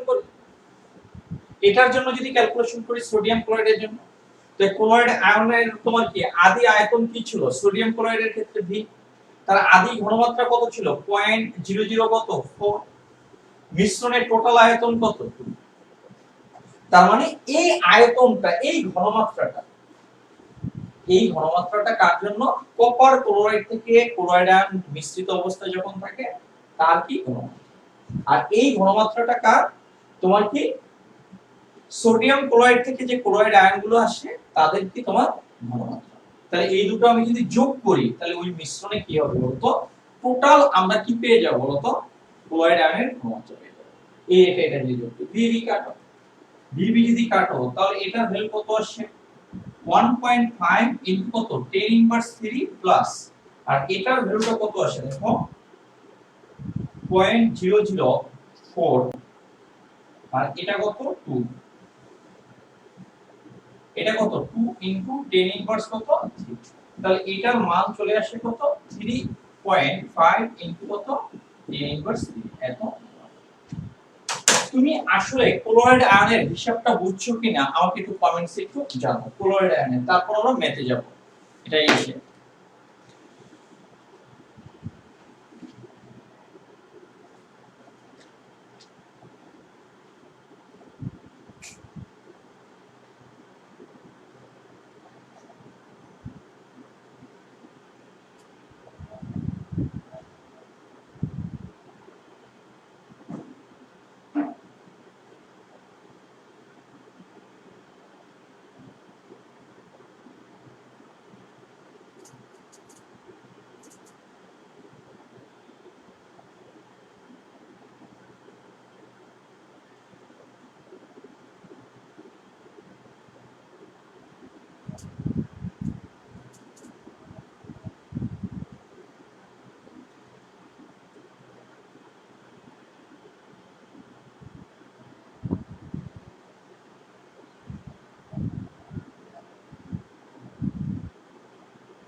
ওকে। অ্যাডিশন তুমি একটু দেখো,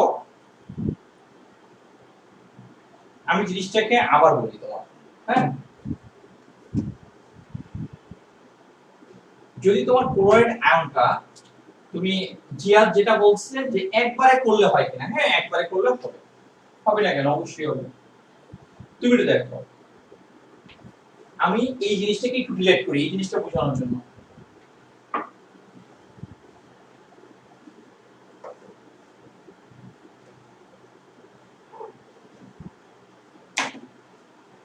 এখানে দেখো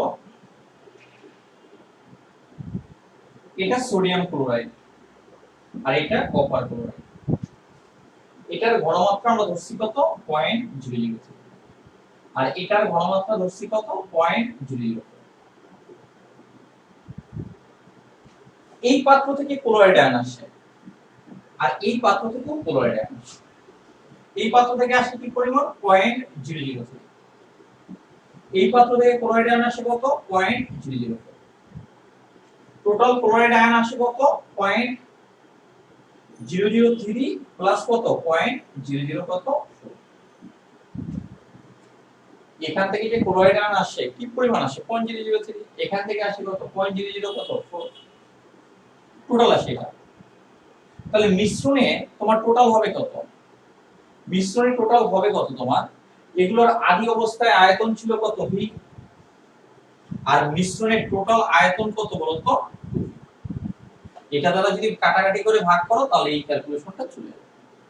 আমি তোমাকে প্রত্যেকটার জন্য আলাদা হিসাব দেখিয়েছি। এখান থেকে যে ক্লোরাইড আয়নগুলো আসে, এই এখান থেকে যে কপার ক্লোরাইড থেকে ক্লোরাইড আয়নটা আসে, এই ক্লোরাইড আয়নের আদি ঘনমাত্রা লিখছে এটা, আদি আয়তন ছিল কত ভি, মিশ্রিত অবস্থায় তার টোটাল আয়তন ছিল কত 2, মিশ্রিত অবস্থায় তার টোটাল আয়তন ছিল কত 2 ভি। এটা হচ্ছে ক্লোরাইড আয়নের এই অবস্থা। আবার এটার জন্য আমি যখন ক্যালকুলেশন করি তখন কি হবে, এটার আদি আয়তন ছিল কত বলতো ভি, এটার কি আদি ঘনমাত্রা কত, এটা মিশ্রিত অবস্থায় টোটাল আয়তন কত 2। তাহলে এই পাত্র থেকে Cl মাইনাস আর এই পাত্র থেকে যে Cl মাইনাস মিশ্রণে আসে, ওই মিশ্রিত অবস্থায় টোটাল Cl মাইনাস এর আমরা ঘনমাত্রাটা এখানে কি করতে পারি, বের করতে পারি। অথবা এটাও পারো, এটা আমরা যোগ করে তারপর মিশ্রিত অবস্থায় তার ঘনমাত্রা মোল সংখ্যার মাধ্যমে এটাও আমরা কি করতে পারি, বের করতে পারি। দেখো বুঝছো কিনা, এটা আমার কাছে মনে হয় না যে কোনো কমপ্লেক্স। আগে আমরা কি করতাম, একটা পাত্রের জন্য ক্যালকুলেশন করতাম, কারণ ওই উপাদানটা একটা পাত্র থেকে আসছে। এখন আমরা কি করি, দুটো পাত্রের জন্য ক্যালকুলেশন করতেছি, কারণ ওই উপাদানটা দুটো পাত্র থেকে কি আসে। এটাই আমরা কপার আয়নের জন্য কেন ক্যালকুলেশন করছি এটা, কারণ কপার আয়নটা এই পাত্র থেকে আসে, এই আদি আয়তন আদি ঘনমাত্রা ডিভাইডেড বাই মিশ্রণ। বাট এটার ক্ষেত্রে Cl মাইনাসটা এটাও নিছি কেন, তার মেইন লজিকটা হচ্ছে কি, এই পাত্র থেকে তোমার কি Cl মাইনাস আসে, এই পাত্র থেকে Cl আসে। এই পাত্রের জন্য হিসাবটা হচ্ছে এইরকম, আর এই পাত্রের জন্য হিসাবটা হচ্ছে কি তোমার এরকম। এই দুটো যোগ করলে টোটাল Cl মাইনাসের পরিমাণটা মিশ্রণের ঘনমাত্রাটা আমার বের হয়ে যাবে। দেখো তুমি বুঝতে পারছো কিনা আমাকে একটু জানাও তাহলে।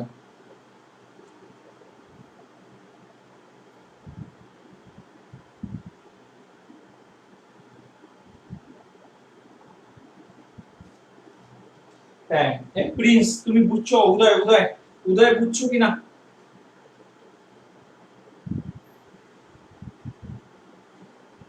আমি বলছি যে একটা পাত্র থেকে আসলে একবার হিসাব, তিনবার পাত্র থেকে আসলে তিনবার হিসাব করে যোগ করে দাও, অথবা মূল সংখ্যার সাহায্যে করা যাবে, এটা যোগ করে এটাকে v বাই 2v দ্বারা ভাগ করলে হবে।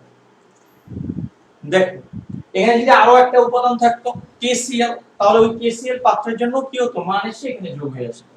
ওই উপাদানটা যতগুলো পাত্র থেকে আসবে ততগুলো পাত্রের উপাদানের জন্য কি হবে বলতো, হিসাবটা হবে। এটাই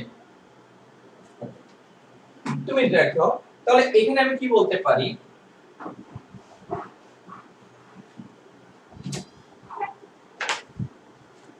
মিশ্রণে CuCl নিম্নরূপে আয়নিত থাকে, নিম্নরূপে আয়নিত হয়ে সাম্য অবস্থায় থাকে, এটা সাম্য অবস্থায় এটা থাকে। তাই এটা কি তোমার CuCl, এটা Cu প্লাস আর এটা কি Cl মাইনাস। আমাদের দরকার কোনটা, আয়নিক গুণফল। আয়নিক গুণফলটা হলে কোন অবস্থায় আমরা পাচ্ছি, মিশ্রণে, এটা কি।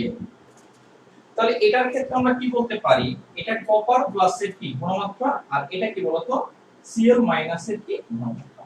কপার প্লাসের মান পাচ্ছি কত 1.5, এটা Cl মাইনাসের মান পাচ্ছি কত 3.5 ইনটু কত 10 ইনভার্স 3। তাহলে এটা টোটাল ভ্যালুটা আসছে কত, এটা 1.5, একটু ক্যালকুলেশনটা একটু করো, এটা হবে 3.5 মাইনাস কত 3, এটা কত আসবে 5.25 ইনটু 10 ইনভার্স কত 6, এটা KIP। এই প্রিন্স উদয় তুমি কি বুঝতে পারছো কিনা?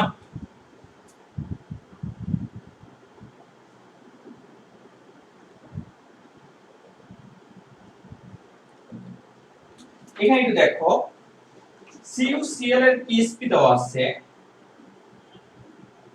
এটার KSP ভ্যালু দেওয়া আছে কত 1.75, 10 ইনভার্স এটা কি তোমার 5, এটা তোমার দেওয়া আছে 10 ইনভার্স কি তোমার 5 দেওয়া আছে। তাহলে এখানে আছে কি 10 ইনভার্স কি তোমার 7, আর এখানে আছে কি 10 ইনভার্স কত দেওয়া আছে 5। তাহলে 10 ইনভার্স যদি 5 মাইনাস 5 কি তোমার বড় মাইনাস 6 এর চেয়ে, এখানে কেএসপি এর মানটা কি আছে বলতো বড় আছে কার চেয়ে, কেআইপি এর চেয়ে। তাহলে এখানে আমরা কি বলতে পারি, যেহেতু কেএসপি এর মান কেআইপি এর চেয়ে বড়, তাহলে এখানে কোনো অদক্ষেপ পড়বে না। এটাই হবে অ্যানসার। দেখো বুঝছো কিনা, কার কোনো ডাউট আছে কিনা ফাইনাল।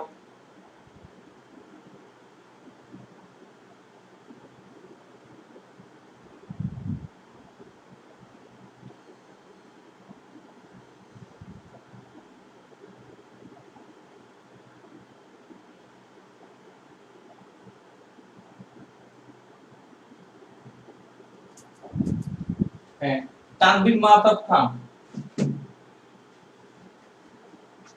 এখানে দেখো, তাহলে আমি এক্ষেত্রে লিখতে পারি, এটাকে আমরা লিখতে পারি, যেহেতু এখানে কে এসপি গ্রেটার দেন কে আইপি, অতএব দ্রবণ দুটিকে মিশ্রিত করলে কোনো অবক্ষেপ করবে না।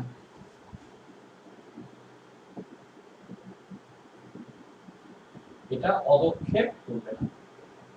দেখো, এটা কিন্তু বিক্রিয়া ছাড়া, এর আগে যেগুলো আমরা পড়াতাম একটা এটার সাথে বিক্রিয়া করে উৎপন্ন যৌগের কেএসপি কেআইপি বের করছি, বাট এক্ষেত্রে কিন্তু উৎপন্ন যৌগের কেএসপি কেআইপি না, যাদের কি মিশ্রণ হচ্ছে তাদের কেএসপি এবং কেআইপির সাথে আমরা কি করতেছি বলতো, কম্পেয়ার করতেছি। বুঝতে পারছো কিনা? এটা কিন্তু আগের মেথড চেয়ে কিন্তু একটু আলাদা টাইপের। দেখো বুঝছো কিনা?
এখানে দেখো, এখানে একটা গুরুত্বপূর্ণ একটা তোমার খুঁজে বের করো, কেএসপি এবং কেআইপি এই পর্যন্ত ম্যাথগুলো আপাতত করো, তারপর তোমার বেসিক ক্লিয়ার হোক, তারপর যদি কিছু কমপ্লেক্স করানো লাগে করা যাবে। এখানে এটা খুব গুরুত্বপূর্ণ একটা ম্যাথ, চারটা এক্সট্রা দিলাম। হ্যাঁ, এটা একটু দেখো, এখানে একটু দেখো, এখানে একটা দ্রবণ আছে, এটা হচ্ছে এজিসিএল।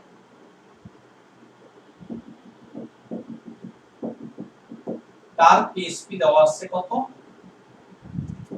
1.8 ইনটু 10 খুবই গুরুত্বপূর্ণ ম্যাথ। হ্যাঁ, এবং খুব গুরুত্বপূর্ণ হওয়ার কারণে স্টুডেন্টরা পারেও না বেশি। যদি কোশ্চেন যদি টিচার কমপ্লেক্স করে তাহলে এই কোশ্চেন আসবে, যদি বেশি মাত্রায় কমপ্লেক্স করে, আর যদি কমপ্লেক্স না করে তাহলে হয়তোবা এই কোশ্চেন আসবে না। এটা দেখো, এই এজিসিএল আমরা এটাকে আরেকটু নিচে রাখলাম, এটা হচ্ছে এজিসিএল। এই দ্রবণের মধ্যে একটু অ্যাঙ্গেল করে দিই, তাহলে দেখতে একটু সুন্দর হবে।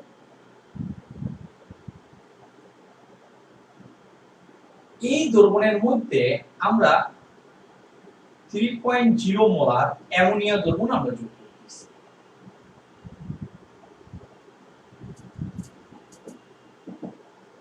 এখানে সাম্য ধ্রুবক, কে এর মান দেওয়া আছে কত, 3.1 ইনটু 10 আমরা এই ম্যাথগুলো কেএসপি করানোর আগে আমরা সাম্য ধ্রুবক ক্যালকুলেশন করে আসছি। সাম্য ধ্রুবক এবং কেএসপির মধ্যে সাম্য ধ্রুবককে রিপ্রেজেন্ট করা হয় ক্যাপিটাল কে দ্বারা। এটার ব্যাখ্যা আমরা ফার্স্ট পেপারে 4 চ্যাপ্টারে তোমাকে দিব এবং অনেক ডিটেইলস বলবো। এখন এটাকে আমরা সংজ্ঞায়িত করা হয় উৎপাদে যে আয়নগুলো তৈরি হয় তাদের মোলার ঘনমাত্রার গুণফল ডিভাইডেড বাই বিক্রিয়কে যে উপাদানগুলো থাকে তাদের মোলার ঘনমাত্রার গুণফলের অনুপাত। যেমন আমরা কেএসপি কে ডিফাইন করি কি, একটা পদার্থ যখন কোন একটা দ্রবণে থাকে সেটা যে আয়নিত হয়, ওখানে যে আয়নগুলো থাকে ওই আয়নগুলোর মোলার ঘনমাত্রার গুণফল, অর্থাৎ উৎপাদে যে আয়নগুলো তৈরি হয় ওই আয়নগুলো। বাট এক্ষেত্রে কি, উৎপাদে যে আয়নগুলো থাকে তার মোলার ঘনমাত্রার গুণফল ডিভাইডেড বাই বিক্রিয়কে যে উপাদানগুলো থাকে ওই উপাদানগুলোর মোলার ঘনমাত্রার গুণফলকে আমরা সামনে দিই। এখন যখন চিত্রটা এই অবস্থায় থাকবে অলওয়েজ মনে করবা, তোমাকে উল্লেখ করে দেবে না, অলওয়েজ মনে করবা এটা বিশুদ্ধ পানিতে এজিসিএল কে এখানে যোগ করা হয়েছে। বিশুদ্ধ পানিতে এজিসিএল টা এখানে কি হচ্ছে, বিয়োজিত হচ্ছে। এটাকে আমরা 1 নং পাত্র দিলাম, আর এটাকে আমরা 2 নং পাত্র দিলাম। 2 নং। এখন 2 নং পাত্রের দ্রবণে, কোশ্চেন হচ্ছে এটা ঘ কোশ্চেন, 2 নং পাত্রের দ্রবণে অ্যামোনিয়া দ্রবণ যোগ করলে, অ্যামোনিয়া দ্রবণ কত মোলার অ্যামোনিয়া ওখানে বলা আছে, অ্যামোনিয়া দ্রবণ যোগ করলে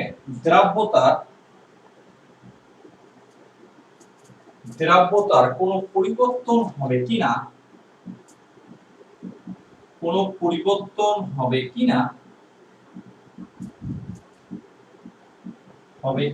বিশ্লেষণ করা।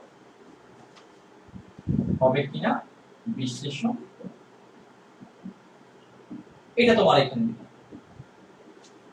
আমি যখন এই পাত্র আর এই পাত্র সিমিলার পাত্র, এই পাত্রের মধ্যে যখন এই দ্রবণটা আমি অ্যাড করব, এখানে কোন দ্রাব্যতার কোন, এটা কি এই পাত্রে যেমন এটা যেভাবে বিয়োজিত হয়, যেভাবে ভেঙে যায়, বাট এই পাত্রে এটা সেভাবে বিয়োজিত বা ভেঙে যায় কিনা সেটা তোমাকে বের করতে বলছে। এখন দেখো তুমি এই ম্যাপটা আসলে কিভাবে করবা। হ্যাঁ, তানভীর মাহতাব বা আরো যারা আছো কোনো আইডিয়া আছে কিনা কিভাবে করবা বা এটা কিভাবে করা যেতে পারে? আচ্ছা, আমরা এটা ম্যাথটা করাই দিই। হ্যাঁ, যেহেতু আমাদের মানে কিভাবে করবে এর জন্য অনেক আবার টাইম চলে যাবে। তাহলে আগে তোমাকে দেখতে হবে যে এই পাত্রে বা বিশুদ্ধ পানিতে এজিসিএল এর দ্রাব্যতা কিরকম, এটা বের করতে হবে। এখানে কি বিশুদ্ধ পানিতে এজিসিএল এর দ্রাব্যতা বের করতে হবে, পরিবর্তন হয় কিনা। হ্যাঁ, সেটা জানতে হলে তোমার তো দুটো মানের কম্পেয়ার করতে হবে। দুটো মানের কি করতে হবে, কম্পেয়ার। এই পাত্রে যখন একা থাকে, যখন এটা বিশুদ্ধ পানিতে এটা ডিসোসিয়েট হয়, বিয়োজিত হয়, তখন তার দ্রাব্যতা কিরকম এটা আমরা বের করব। এই দ্রবণ অ্যাড করলে তখন এজিসিএল এর দ্রাব্যতা কিরকম হয় সেটা আমরা বের করব। এই পাত্রে আমরা কি করব, দ্রাব্যতা নির্ণয় করব। এটা কি করতে হবে, দ্রাব্যতা নির্ণয় করতে হবে। তারপর এই দুই পাত্রের দ্রাব্যতা আমরা কম্পেয়ার করে বলবো যে আসলে কি দ্রাব্যতা বেড়ে যাবে নাকি দ্রাব্যতা কমে যাবে। আগে কিন্তু ছিল কমন আয়ন প্যারামিটার গুলো, আগে কি অ্যাড করতাম, কমন আয়ন, বাট এখানে কিন্তু কমন আয়ন না, অ্যামোনিয়া দ্রবণ, এখানে কোনো কমন আয়নের কোনো সুযোগ নেই। ওকে, তাহলে আমাদের প্রথম কাজ হচ্ছে এই পাত্রের দ্রাব্যতা আমরা পারবো, এই পাত্রের দ্রাব্যতা ইজিলি বের করতে। তাহলে আমরা এখানে কি বলতে পারি, মনে করি বিশুদ্ধ পানিতে এজিসিএল নিম্নরূপে সাম্যাবস্থায় থাকে। ওরা কিন্তু পানি বলে না, আমি কিন্তু পানি ধরে নিছি, কারণ এখানে অবশ্যই পানি যারা যদি অন্য কোনো সলভেন্ট থাকতো বা দ্রাবক থাকতো সেটা উল্লেখ থাকতো। নিম্নরূপে সাম্যাবস্থায়, এটা সাম্যাবস্থায়। এটা দেখো, এটা হচ্ছে এজিসিএল, এটা কি তোমার এজি প্লাস, আর এটা কি তোমার সিএল ম্যাক্স।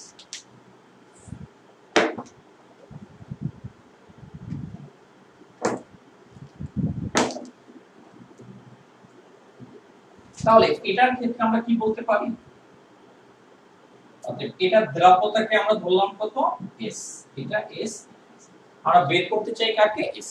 যেহেতু কেএসপি জানি, এস বের করা আমাদের জন্য সহজ হবে। অতএব আমরা কি বলতে পারি, দ্রাব্যতা গুণফল। আমরা এটাকে আমরা কি বলতে পারি, দ্রাব্যতা গুণফল KSP equal to Ag plus, আর এটা কি বলতো, Cl মাইনাস। Ag প্লাস এর ভ্যালু তুমি জানো S, আর Cl মাইনাস কত, S। তাহলে এখান থেকে আমরা KSP এর ভ্যালু আমাদের দেওয়া আছে কত, গিভেন ভ্যালু কত 1.8, tan ইনভার্স কত।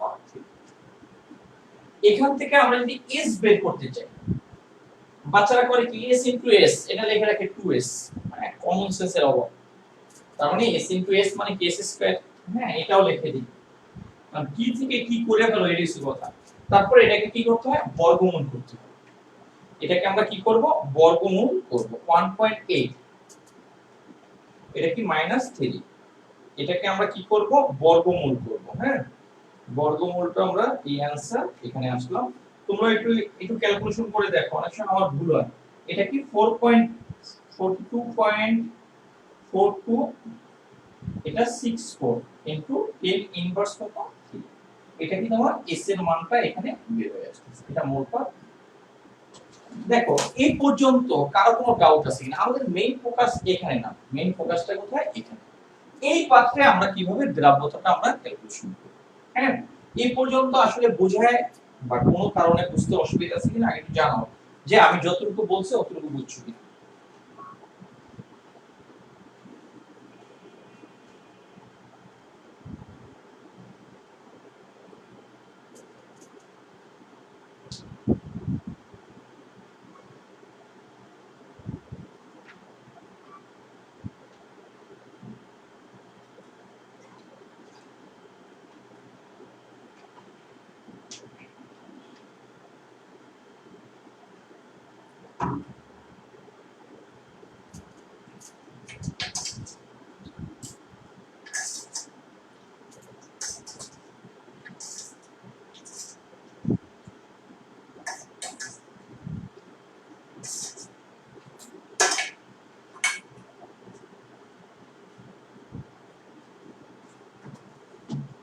ওকে, এখন দেখো এটা, এখন আমাদের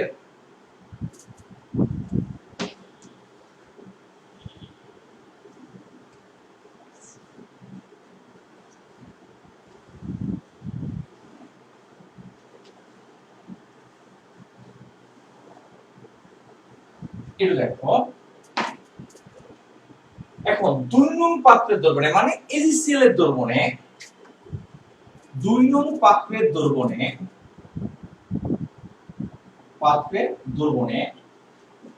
NH3 দর্পণ যোগ করলে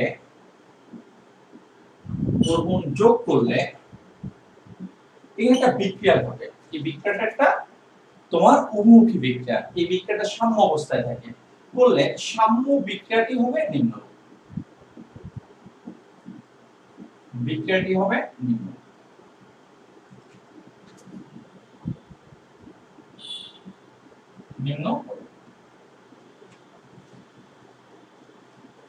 অ্যাডিশন এজিসিএলটাকে মধ্যে যখন আমি অ্যামোনিয়া দ্রবণ আমি যোগ করব,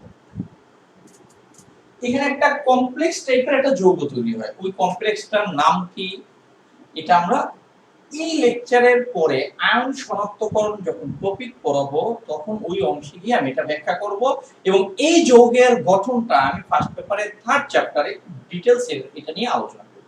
হ্যাঁ, তখন এজিসিএলটা যখন অ্যামোনিয়া দ্রবণে হয় তখন এটা কি করে, দুই অণু অ্যামোনিয়ার সাথে যুক্ত হয়ে জাস্ট এই ধরনের একটা কমপ্লেক্স যৌগ তৈরি করে। দুই অণু অ্যামোনিয়া AgNH3 আর এখানে কি Cl তৈরি, এই ধরনের একটা কমপ্লেক্স। এখন এই কমপ্লেক্স কম্পাউন্ডটা কিভাবে তৈরি হলো, এটার সাথে কিভাবে গঠন কাঠামো, হ্যাঁ এই জিনিসগুলো তোমাকে আমি ডিটেইলস বলবো। হ্যাঁ, এখন বলতে হবে কি, আমি আমার কোশ্চেন থেকে মেইন যে অংশটুকু সেটা থেকে আমরা হারাই যাব।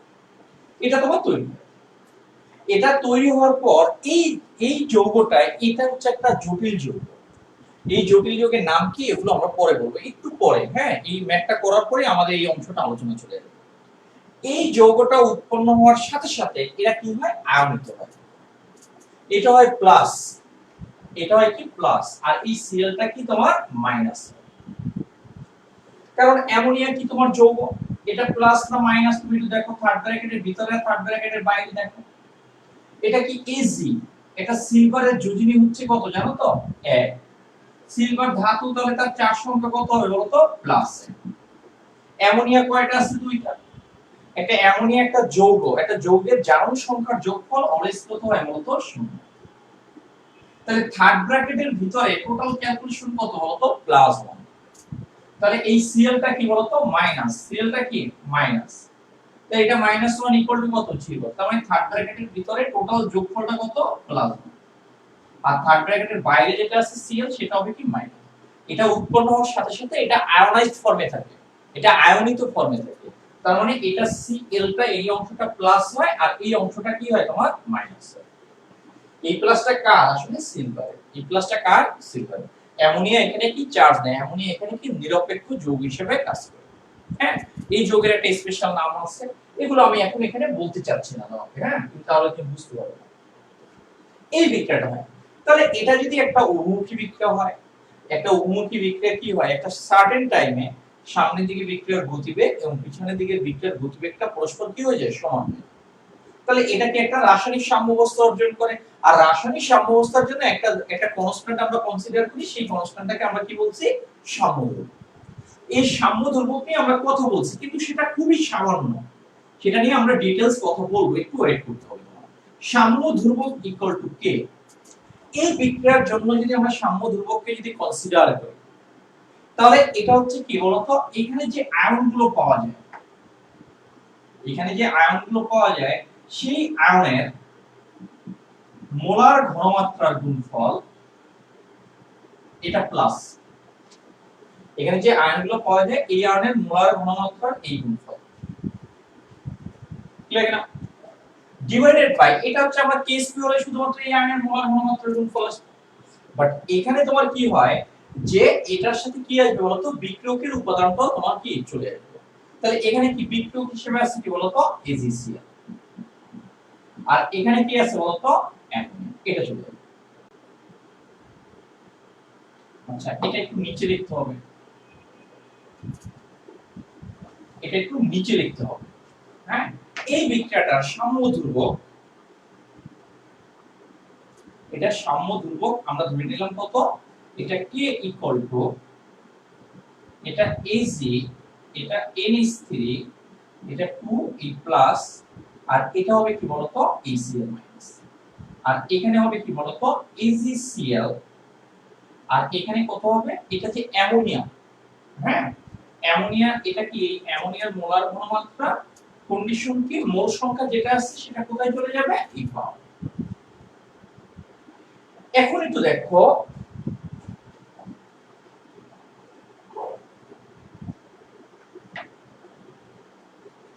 এটা দেখো, আমরা যখন অ্যামোনিয়ার দ্রবণে AgCl যোগ করব বা AgCl এর দ্রবণে যখন অ্যামোনিয়াটা যোগ করব, আমি ধরে নিই মনে করি অ্যামোনিয়া দ্রবণে এখানে ছিল কোনটা বিশুদ্ধ পানি, এখানে কোনটা অ্যামোনিয়া দ্রবণ, এখানে ভাঙতে ছিল কি বিশুদ্ধ পানিতে AgCl, আর এখানে ভাঙবে কি অ্যামোনিয়া দ্রবণে AgCl। তাহলে আমি ধরে নিই অ্যামোনিয়া দ্রবণে AgClটা x পরিমাণ ভাঙে বা x মোল ভাঙে, কারণ আগেরটা ধরছি s আর এখনটা ধরছি কি x বা s প্রাইমও ধরতে পারো, কোনো সমস্যা নাই। এখানে ধরি মনে করি অ্যামোনিয়া দ্রবণের NH3 দ্রবণের প্রতি লিটারে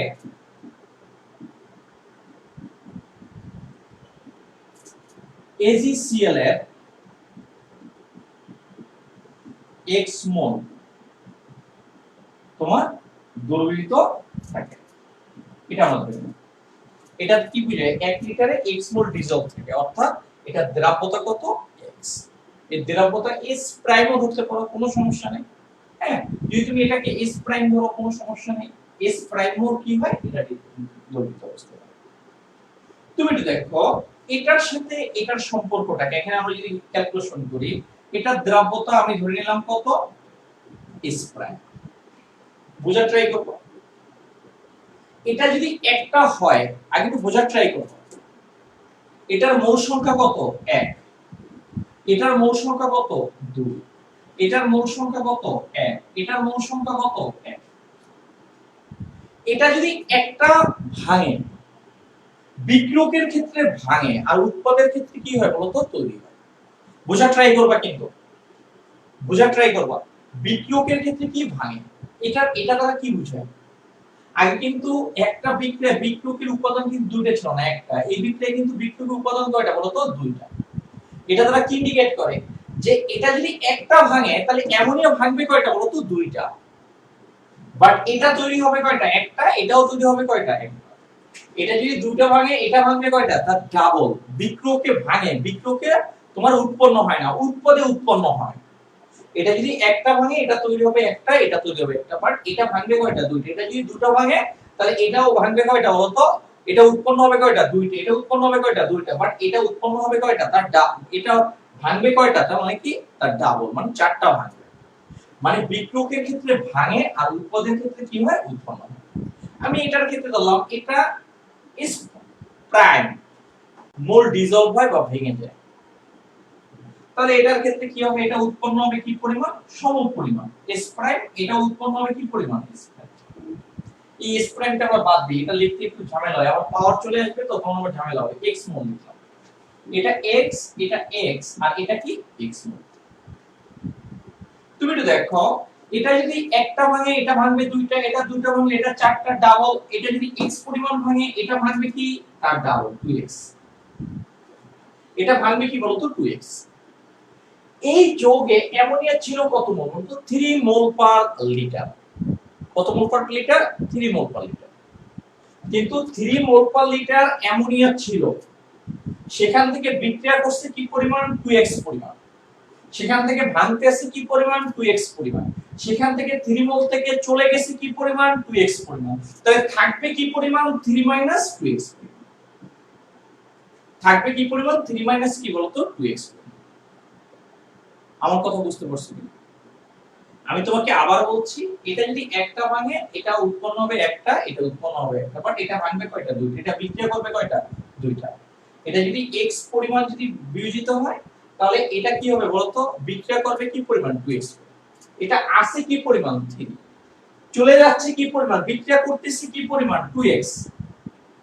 এটা আসে কি পরিমাণ? 3। বিক্রিয়া করতেছে কি পরিমাণ? 2x। ভেঙে যাচ্ছে কি পরিমাণ? 2x। চলে যাচ্ছে কি পরিমাণ? 2x। তাহলে থাকবে কি পরিমাণ? 3 মাইনাস 2x। আর এটা কি x হলে এটাও x, এটাও কি x। আমার কথা কি বুঝছো কিনা? দেখো এই এতটুকু তুমি ক্যালকুলেশন বুঝছো কিনা, তারপরে আমরা ম্যাথ করাবো। আগে দেখো এতটুকু ক্যালকুলেশন বুঝছো কিনা।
ওকে,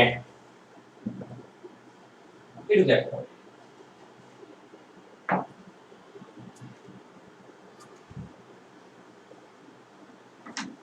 তুমি একটু দেখো, একটু একটু ওয়েট করতে হবে, একটু টাইম দিতে হবে একটু। এটা তো সবার শেষে করাচ্ছে এই কারণে, হ্যাঁ। এটা আগের ম্যাথগুলো হচ্ছে একটু চেঞ্জ। এখানে এজিসিএল পানিতে সে নির্দিষ্ট মাত্রায় ভাঙে তার দ্রাব্যতা ধরছি S। যখন এর মধ্যে অ্যামোনিয়া আমি যোগ করব তখন অ্যামোনিয়া দ্রবণে এজিসিএলটা যে পরিমাণ ভাঙে সেটাকে আমি ধরলাম কত? x। তার দ্রাব্যতা কত ধরলাম? x। তার দ্রাব্যতা কত দিছে? 1 লিটারে যত মোল বিয়োজিত হয় সেটাকেই তার কি বলা হয়? দ্রাব্যতা। এখানে বলছি মনে করি অ্যামোনিয়া দ্রবণের প্রতি লিটারে বা তুমি একবার লিখতে পারো অ্যামোনিয়া দ্রবণে HCl এর দ্রাব্যতা এখানে কত x। এখানে তুমি যদি লিখতে চাও এও লিখতে পারো, মনে করি অ্যামোনিয়া দ্রবণে HCl এর তোমার দ্রাব্যতা ধরলাম কত x, এটা হচ্ছে x। ক্লিয়ার কেন? এটা x, এটাকে ইউনিট দিয়ে দাও মোল পার লিটার, ওই কথাটাকে শর্টকাট এইভাবে। তার মানে এটা দ্রাব্যতা যদি x হয়, এটা বিক্রিয়াটা এইভাবে তৈরি হয়। এখন Ag এমন, এটা দুই একবার লিখবা। প্রথমে এটা তৈরি হয় একটা লবণ বা একটা যৌগ তৈরি হয়, যেটা তোমার বিয়োজিত অবস্থায় থাকে, যেটা আয়নিত অবস্থায় থাকে, আয়নিত জাস্ট এইভাবে তৈরি হয়। এই প্লাসটা কার Ag। এটার মোল সংখ্যা কত 1, এটার মোল সংখ্যা কত 2, এটার মোল সংখ্যা কত 1, এটার মোল সংখ্যা কত 1। ক্লিয়ার না? তাহলে তুমি দেখো এটা বিক্রিয়ক দিয়ে, আগে আমাদের এটা ছিল না, একটা উপাদান ছিল, এখন উপাদান কয়টা? এটা দ্বারা বোঝানো হয় বিক্রিয়কে অলওয়েজ ভাঙে, উৎপাদে অলওয়েজ তৈরি। এটা দ্বারা বোঝায় এটা একটা ভাঙলে এটা ভাঙবে কয়টা? দুইটা। বাট এটা উৎপন্ন হবে একটা, এটা উৎপন্ন হবে। এটা ভাঙতে আসছে x পরিমাণ, তাহলে এটা ভাঙবে কি পরিমাণ? তার ডাবল টু x। তখন এটা উৎপন্ন হবে কি পরিমাণ? x, এটা উৎপন্ন হবে কি x। তার মানে এটা যত পরিমাণ ভাঙবে এটা তত পরিমাণ উৎপন্ন হবে। বাট ওই দ্রবণে তোমার অ্যামোনিয়া ছিল কি পরিমাণ? তোমার অ্যামোনিয়া ছিল কি পরিমাণ? 3 মোল পার লিটার। 3 মোলার মানে কি? 3 মোল পার লিটার। অ্যামোনিয়া ছিল কি পরিমাণ? 3। ভাঙতে আছে কি পরিমাণ? 2x। এটা অ্যামোনিয়াটা কি বিক্রিয়কে, এটা ভাঙতে আছে কি পরিমাণ? 2x। 2x পরিমাণ এটা কি করতেছে বলতো? বিক্রিয়া করতেছে। 2x পরিমাণ এখানে কি করতেছে বলতো? বিক্রিয়া করতেছে। তাহলে ও ছিল কত বলতো? 3 মোল। বিক্রিয়া করতেছে কত? 2x মোল। তুমি যদি এটা বিক্রিয়া করো, আগুনে দিয়ে দাও, মানুষ তো দেখবে যে এটা আগুনে পড়ে, আসলে এটা কোন বিক্রিয়া? দহন বিক্রিয়া। এটা থাকবে নাকি শেষ হয়ে যাবে? কোন একটা উপাদান যখন বিক্রিয়া করে ওই উপাদানটা থাকে না, শেষ হয়ে যায়। তাহলে এটা বিক্রিয়া করতেছে কি পরিমাণ? 2x। তাহলে ছিল 3, বিক্রিয়া করছে 2x, তাহলে থাকবে কত?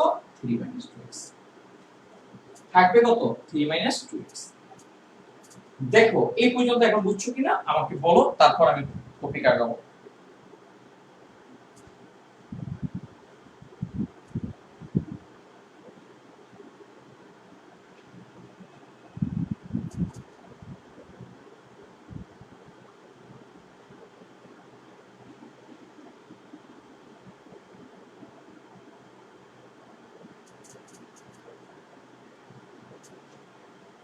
এই রিদিকা বুঝছো কিনা?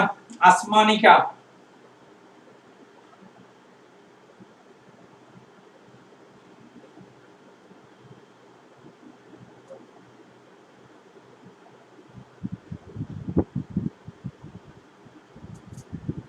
তারপর মিম মিম ডিম ডিম মিম, বুঝছো কিনা?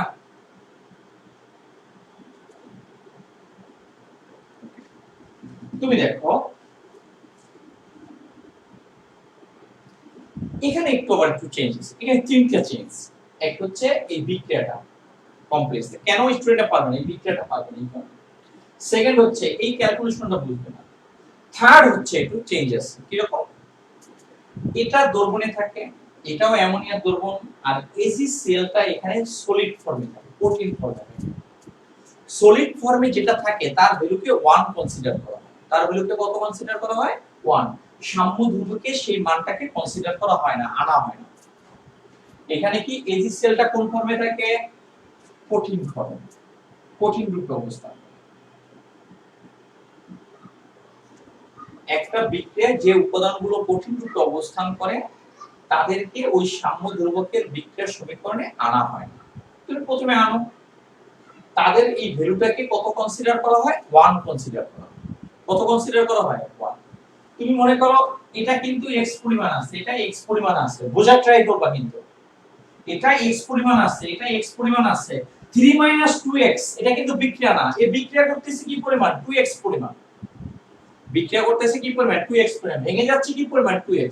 ওর ছিল কত? 3, ভেঙে যাচ্ছে কত? 2x, থাকতেছে কত? 3 2x। এই পরিমাণ আসছে। বাট এজিসিএল এর এক্স কিন্তু তোমার কি বলতো এই পরিমাণ কিন্তু না, এটা ভেঙে যাচ্ছে, এটা বিয়োজিত হচ্ছে। আমার কথা বুঝছো কিনা? এখন যেটা হচ্ছে আমরা এজিসিএলটা এখানে কঠিন রূপে থাকে, কঠিন রূপে যেটা থাকে তার ঘনমাত্রাকে, যেটা সলিড ফর্মে থাকে, এস মানে সলিড, যেটা সলিড ফর্মে থাকে তার ঘনমাত্রা টোটাল ভ্যালুটাকে কনসিডার করা হয় কত 1।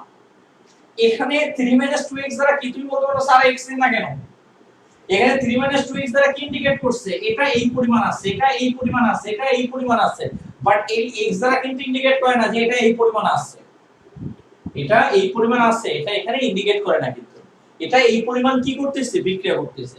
এই x পরিমাণ ভাঙতেছে, ও ভাঙতেছে 2x পরিমাণ, ওর ছিল কত 3, চলে যাচ্ছে কত 2x, থাকবে কত 3 মাইনাস কত 2x।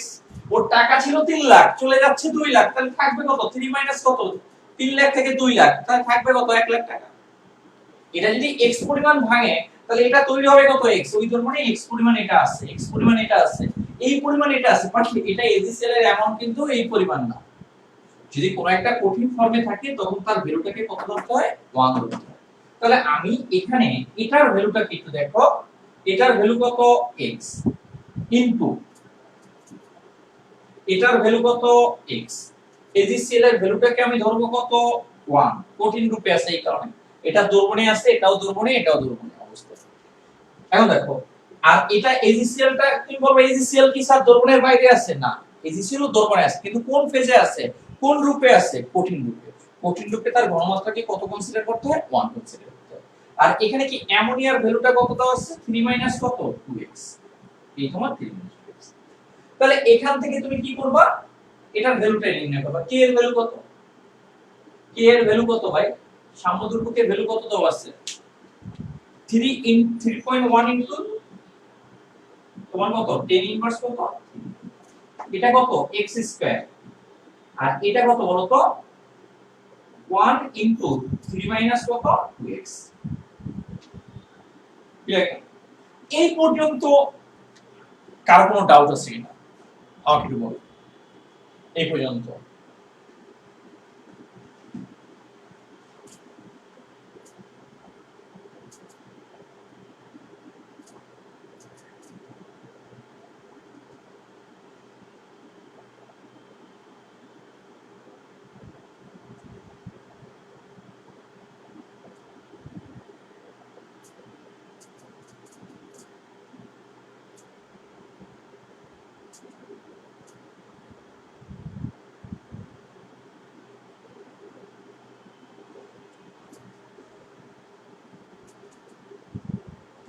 হ্যাঁ,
কারো ডাউট আছে?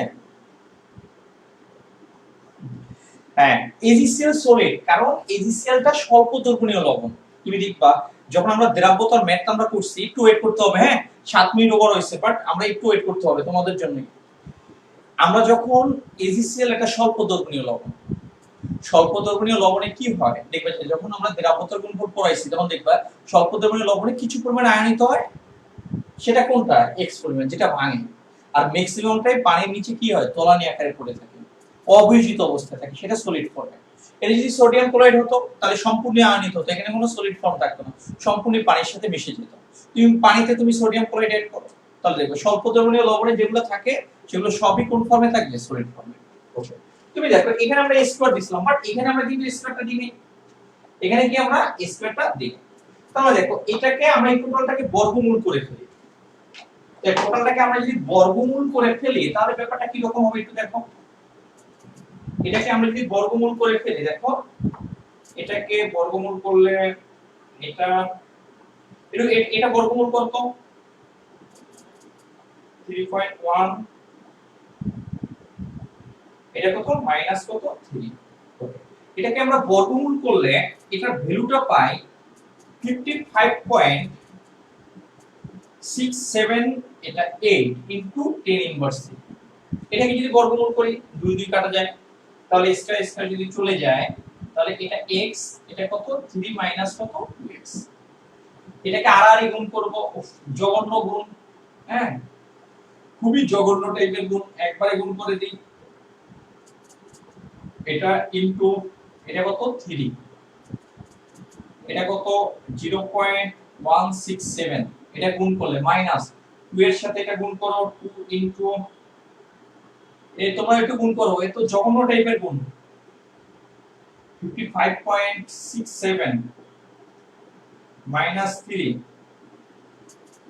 তার মানে এটা কত আসে দেখো? 0.11134 কত? x। তাহলে এটা x প্লাস 0.11134x, আর এটা কত? 0.167। তাহলে এটার ক্ষেত্রে আমাদের কত আসবে? এটা আমরা যদি যোগ করে দিই তাহলে এটা হবে কি 1 প্লাস 0.11134, এটা কত আসবে? 1.1। মানে এত ক্যালকুলেশন একবারে যেন ভুলে গেছি এরকম একটা অবস্থা। হ্যাঁ, এখান থেকে x এর মানটা করো, এটা হবে 0.167, হ্যাঁ, আর এটা ভাগ হবে অ্যানসার যদি দিই, দেখো তো x এর মানটা হচ্ছে 0.1503, এটা x এর মান, এটা x এর মান এটা হয়। দেখো তো তোমরা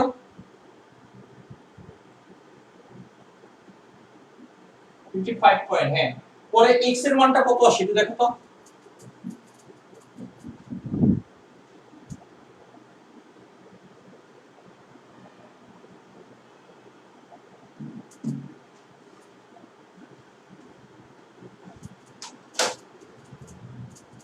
একটু বলো না ভাই।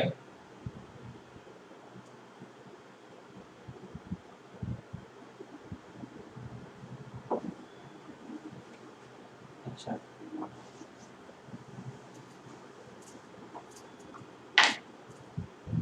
তাহলে বিশুদ্ধ পানিতে AgCl এর দ্রাব্যতা S ইকুয়াল টু, আমরা কত পেয়েছিলাম?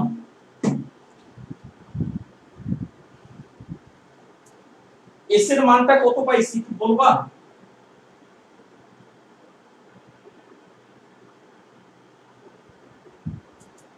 আরে কি বলে, x into x কাটা যায় কিভাবে?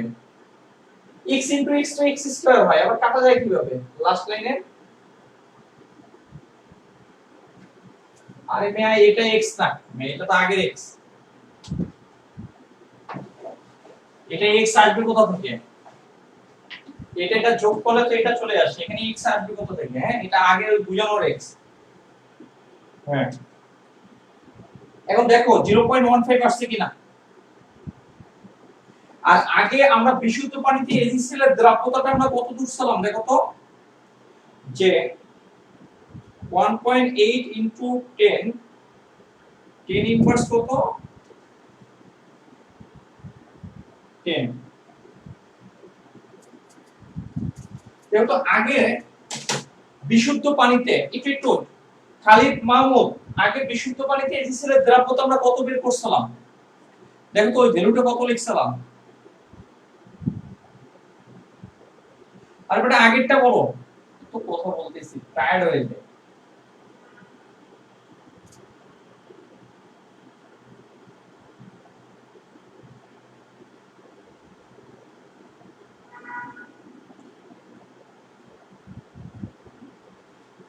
পয়েন্ট, এটা ক্যালকুলেশন ছিল। এটা কত? 10 ইনভার্স 3 এরকম। এটা এটা এটা সবাই একটু বলো না।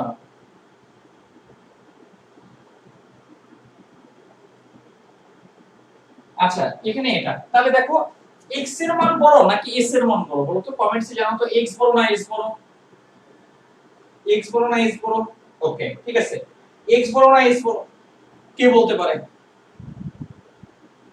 ওকে ঠিক আছে, x বড় নাকি s বড়? এটা বড় হবে নাকি এটা বড় হবে? অবশ্যই x কি বড় তো বড়। তাহলে এখানে x এর ভ্যালুটা কি s এর চেয়ে কি বড় বড়, অর্থাৎ AgCl এর বা 2 নং পাত্রের দ্রবণে, 2 নং পাত্রের দ্রবণে অ্যামোনিয়া দ্রবণ যোগ করলে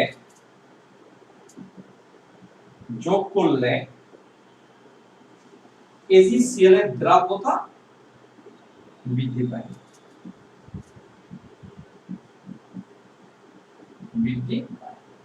কে বলতে পারে যে AgCl এর দ্রাব্যতা আমরা দেখাচ্ছি এটা বৃদ্ধি পায়, কে বলতে পারে AgCl এর দ্রাব্যতাটা কেন বৃদ্ধি পায়, এটা কারণটা কি কে বলতে পারে? একটা কারণ কেউ বলতে পারো কেন বৃদ্ধি পাবে AgCl এর দ্রাব্যতা?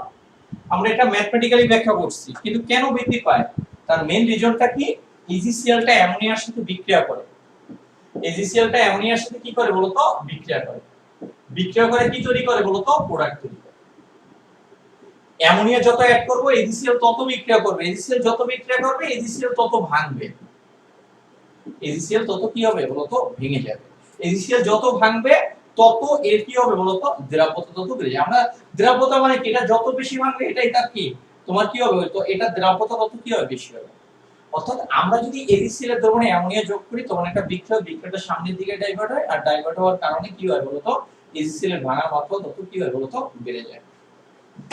ওকে, তাহলে আজকে এ পর্যন্তই। অবশ্যই তুমি এই লেকচারটা আগে উঠাই নাও, এটা উঠাই নাও, কারণ অবশ্যই তুমি এই লেকচারটা খাতায় ভালোভাবে উঠাই নেবা। হ্যাঁ, কেআইপি কেস আমরা নেক্সট ক্লাসে আয়ন শনাক্তকরণ নিয়ে কথা বলবো, এর আগে আমাদের কিছু পড়াইতে হবে আয়ন শনাক্তকরণের আগে, এই চ্যাপ্টার শেষের দিকে প্রায়। কিন্তু তুমি অবশ্যই লাইভে আসবা, লাইভে না হলে তুমি তো বুঝতে পারবে না। যে সমস্ত বাচ্চারা রেগুলার লাইভে আসো, আমরা যখন অফলাইন হবে, ব্যাচ যখন আমাদের স্টার্ট হবে, অবশ্যই ওদের ক্যাটাগরি অনুযায়ী ওদের ব্যাচের শিডিউলের টাইম আমরা আগে দেব। আর যারা রেগুলার আসো না, ওই সময় এসে উড়ে এসে জুড়ে বসলে কোনো কাজ হবে না। হ্যাঁ, যে স্যার আমি ছিলাম, পেমেন্ট করছি, কোনো কাজ হবে না, কারণ সব রেকর্ডেড। কতজন স্টুডেন্ট লাইভে ছিল, কি কতজন হচ্ছে, সব রেকর্ডেড। হ্যাঁ, তাদের ব্যাচ শিডিউল হতে শুরু করে সব অ্যাডভান্টেজ ওভাবে দেওয়া হবে। হ্যাঁ, তোমার চয়েস তুমি কি করবা। আর যে সমস্ত বাচ্চাদের বেতন বাকি আছে এর আগের মাস এবং এই মাস, তোমরা বেতন অবশ্যই ক্লিয়ার করে দেবা। হ্যাঁ, বেতন অলওয়েজ আপডেট রাখবা। আর আমাদের নেক্সট শুক্রবার অবশ্যই একটা এক্সাম হবে, সেই এক্সামটা হবে দ্রাব্যতা এবং দ্রাব্যতার গুণফলের উপর। Bye bye.